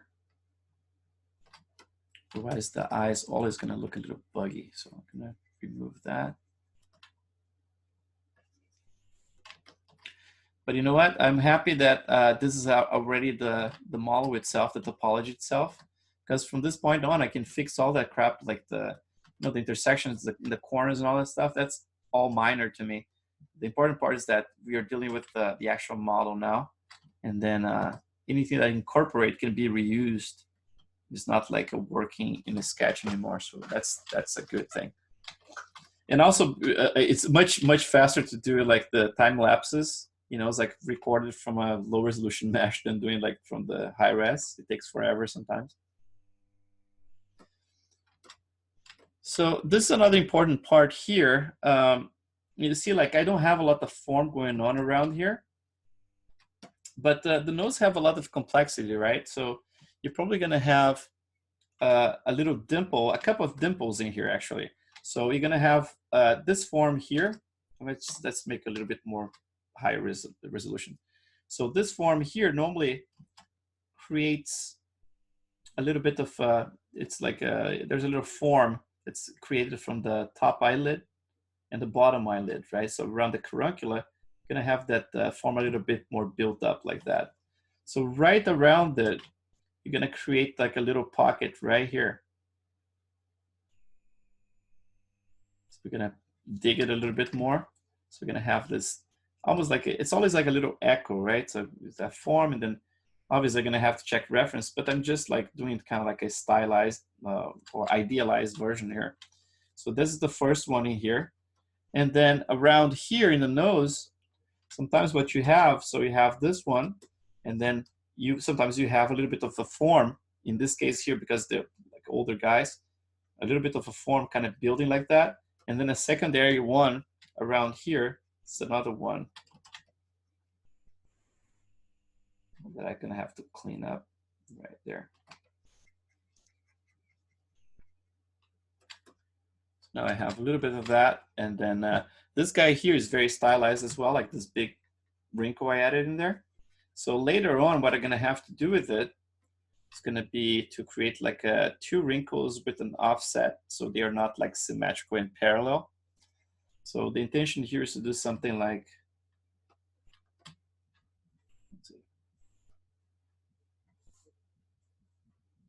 just do something like this, turn off the symmetry at some point, and then come up with a line, for example, like around here, and then another one offset's probably going to be around there, kind of like, you know, it's like not parallel or symmetrical, right? It's going to have something like this, and then obviously like everything is going to be built like with asymmetry later on as well around that area.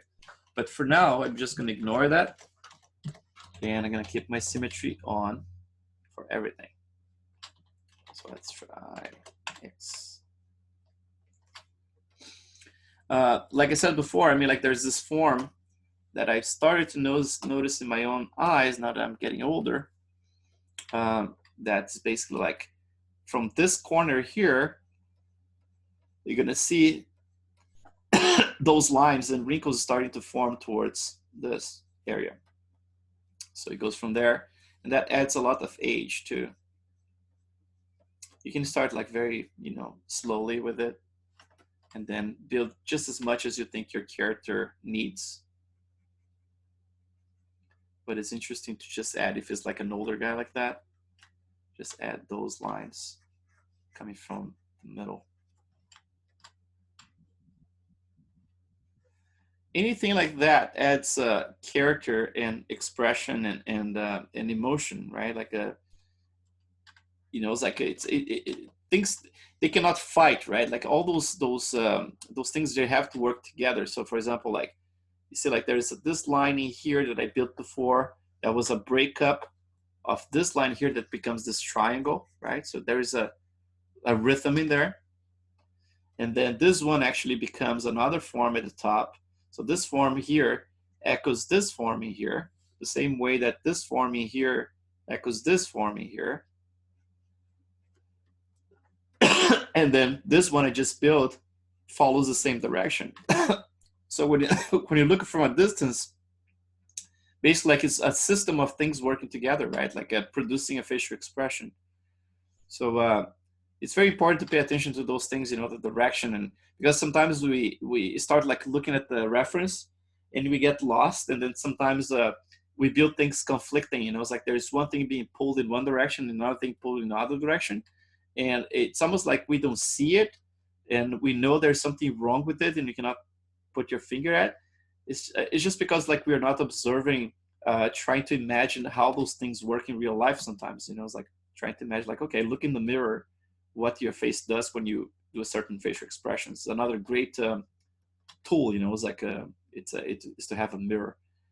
And the cool thing about the mirror is that you can tell straight away if someone used the mirror sometimes.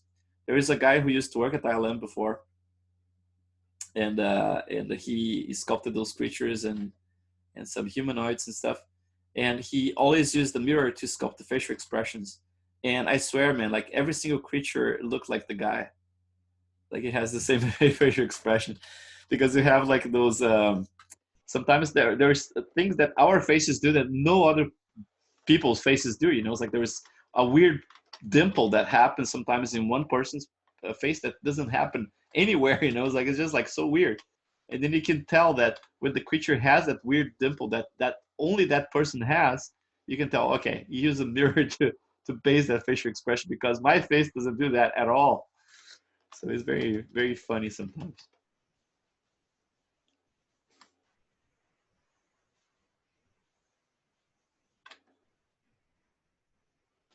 Another thing that I like to do, even if I don't see that in the reference, is to break those very, very long lines sometimes. So you see the nasolabial goes all the way here.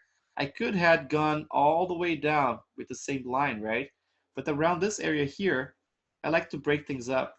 So sometimes I just break it, and then I create like a secondary form.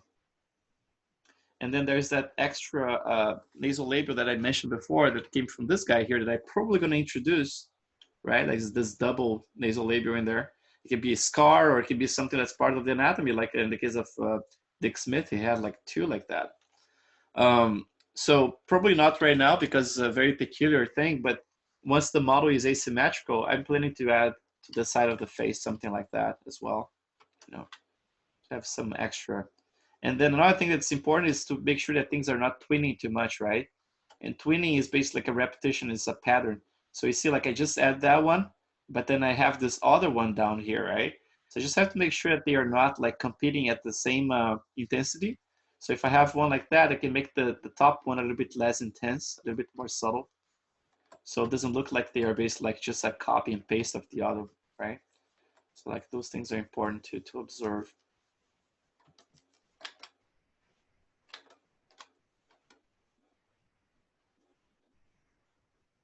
And this entire area here of the lips and the you know this lower area, this has potential to look very interesting. Right now it's not at all. Like it's very messy. It's a little, you know, it's like wobbly and weird.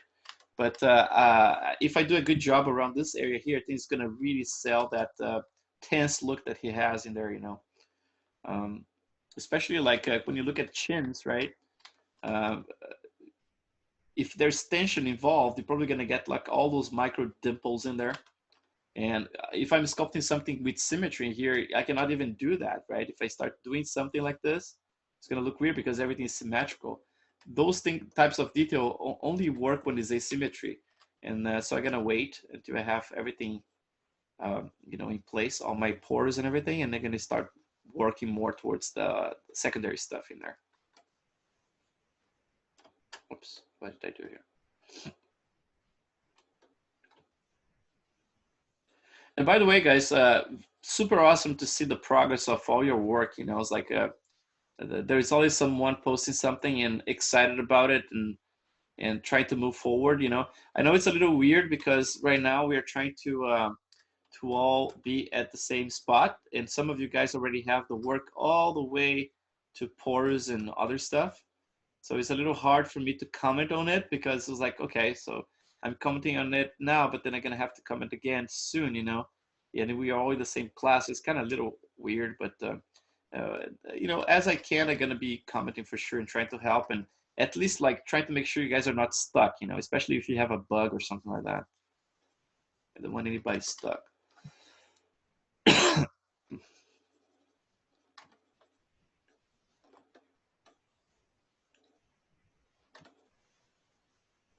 And again, you guys, if any of you have are having trouble like with the Facebook group, please let me know, you know, and I can try to, you know, it's like to see what's going on. But if you send an invitation to that group, I definitely gonna be accepting, you know.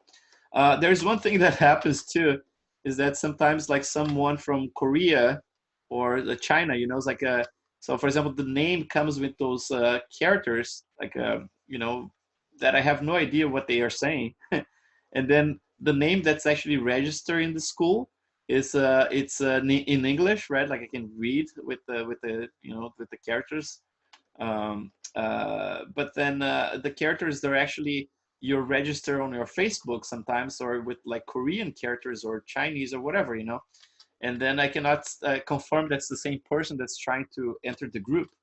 So that's why sometimes I keep like people blocked until they complain about it, and it's like I've tried to enter and I cannot. But other than that, I try to accept people, you know. But I normally go and I confirm in the school if the person is registered with that same name.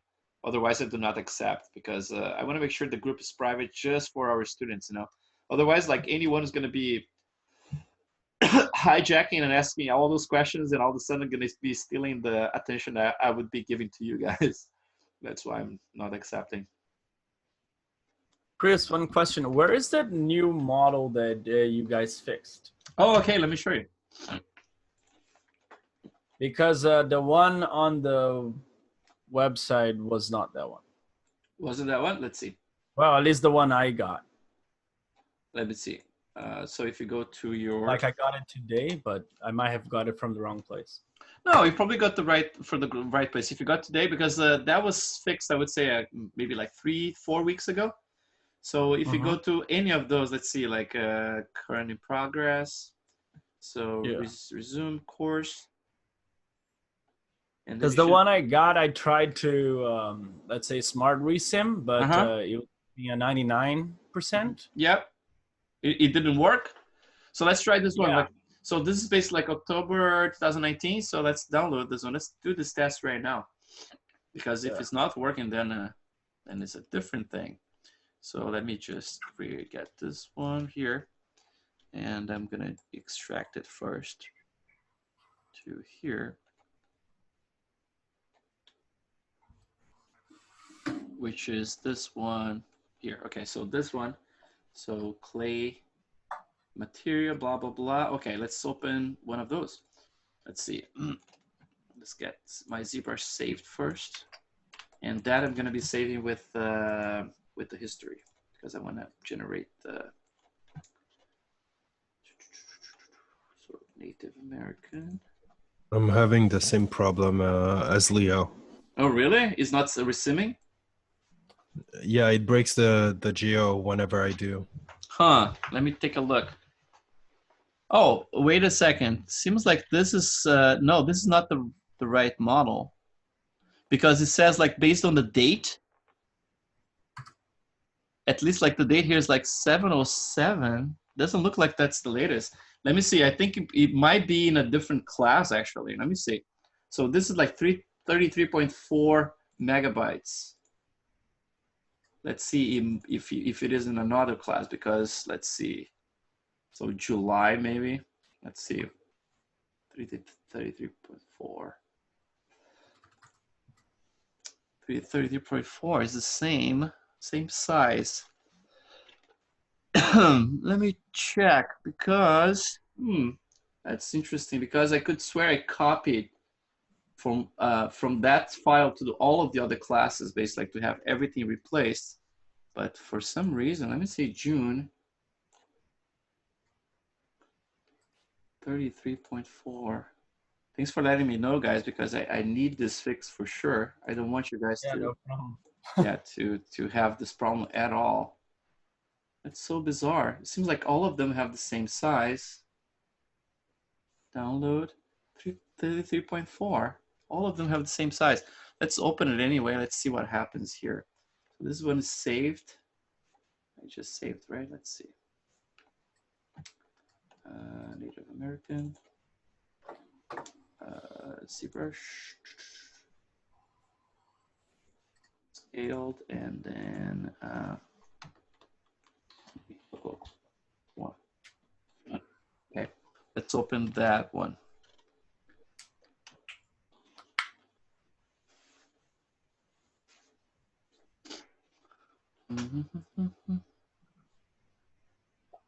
Oh, this file is going to be big. Let me see, meanwhile, where the file is, the one that I uploaded for him when we fixed it, and see if that one matches at all the one we have in here. So let's see. Let's go to my Google Drive. That's so bizarre, man. That I would do that, like in just replace one, but not all of them. Let's see.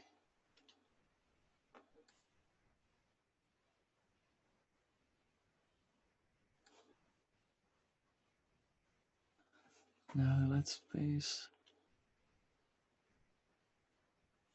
Huh. Interesting. Let me see here. Okay, let's open this file just to check it here. Because if that's the case, you definitely should not trust that model at all before the fix. So let's get open.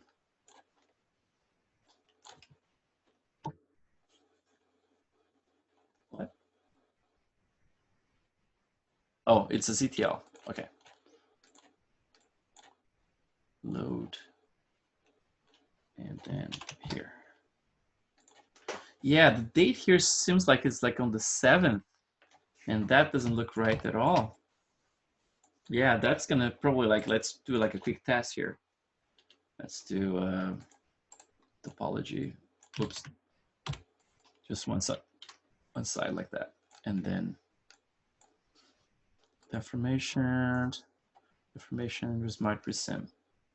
Yeah, it's already causing some kind of problem in there, but it's not bad. I mean, like there's, but definitely it doesn't look like.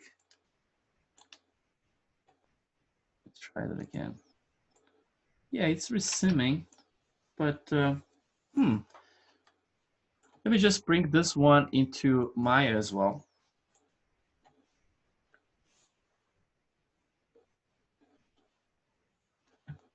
Yeah, because I want to check if there's any triangles in there, because the old one had triangles, the new one doesn't have triangles. So import, get this going here.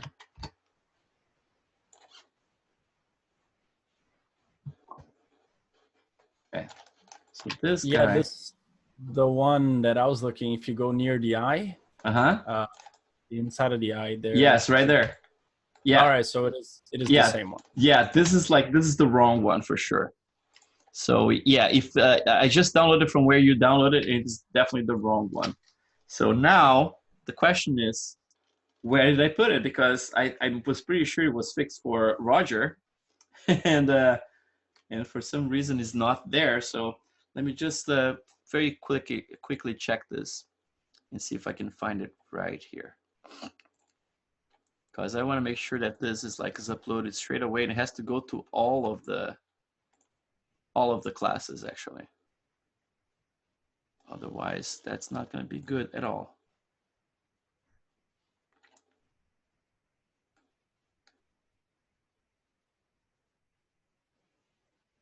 So the 9th, fly on the wall support files. Okay, so this one, it was saved actually on September the 17th. So this should be the latest one. So let's try that. Let me try to open this one.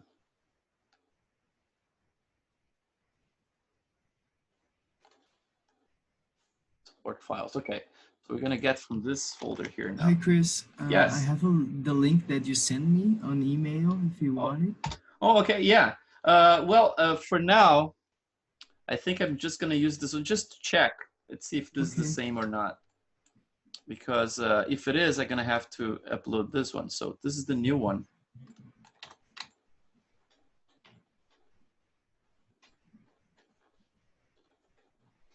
What? This is the same. Still has a triangle in there, so that's not it either. That's weird. You know what happened? I think maybe I sent you the right one, and then I compressed the wrong one again for some reason. Let me check. Yeah, just let me see. Because I sent you through the. Let's see. Yeah, if you can post in the chat. Yeah, because I had, I uploaded to the Google Drive, right? And then I send you the link. So let's see. Yeah, you sent me this was on September the 15th, and I fixed it and I sent it back. So that's definitely it matches that date in there. But the thing is, I probably you know, re-zip the wrong one again for some reason.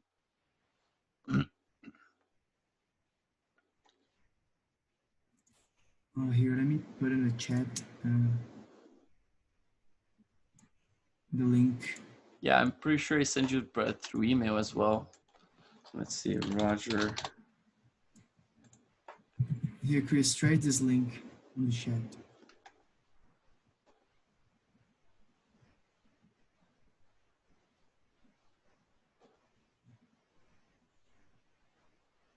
Let's try that. Okay. Yeah, asymmetrical project. Yeah, those, even the names, they are totally different. So that should be it, actually. Let's try that. And then if it's confirmed, then I can just like rezip it and get this done, because that's not cool at all. Let's see. All right, so Roger Greeny. Okay, so let's try that. So this one is actually a ZPR, and then I have the OBJ as well. So I have the symmetrical and the asymmetrical. This one is this one is actually your model, right? Isn't it? Or is the base mesh? I guess there is a base mesh and then the projected one. Okay, let's try. So the symmetrical one. 4. Oh yeah, that's your model. Yeah, that's my model. Yeah. So let's see. Where's this base mesh? Yeah. So I don't want to give away your model. But this one should have the fixes and everything. So what I'm going to do, I'm going to track down, because I'm pretty sure I have a scene saved that I did the whole process, right, of projecting stuff. Actually, it's probably here. Check this out. Probably the project is this one. So all I'm going to have to do is actually open the project and then resave the file. So let's see this one here.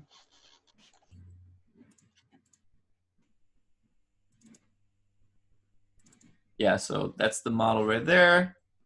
And then we have, no man, it's just the model. I don't think, but I'm pretty sure I have it saved with without your model. It's basically like when I did the reprojection, because I reprojected everything for you to save your time, right? Yeah, let me check if I have the base mesh too. I'm searching like a freak here. Yeah. But you know what, guys? I'm not gonna torture you with this.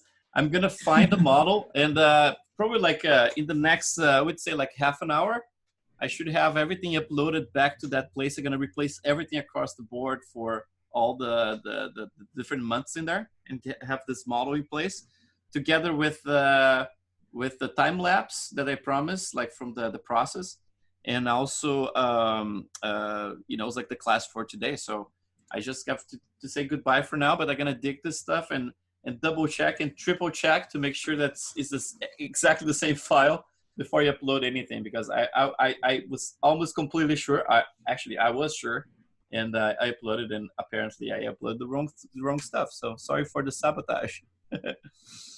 Yeah. No problem, Chris. Thank you, man. Thanks for letting me know, man. Thank you so much. Yeah, no problem. I was just like, maybe something happened. No. That's great to know, man, because that's gonna save.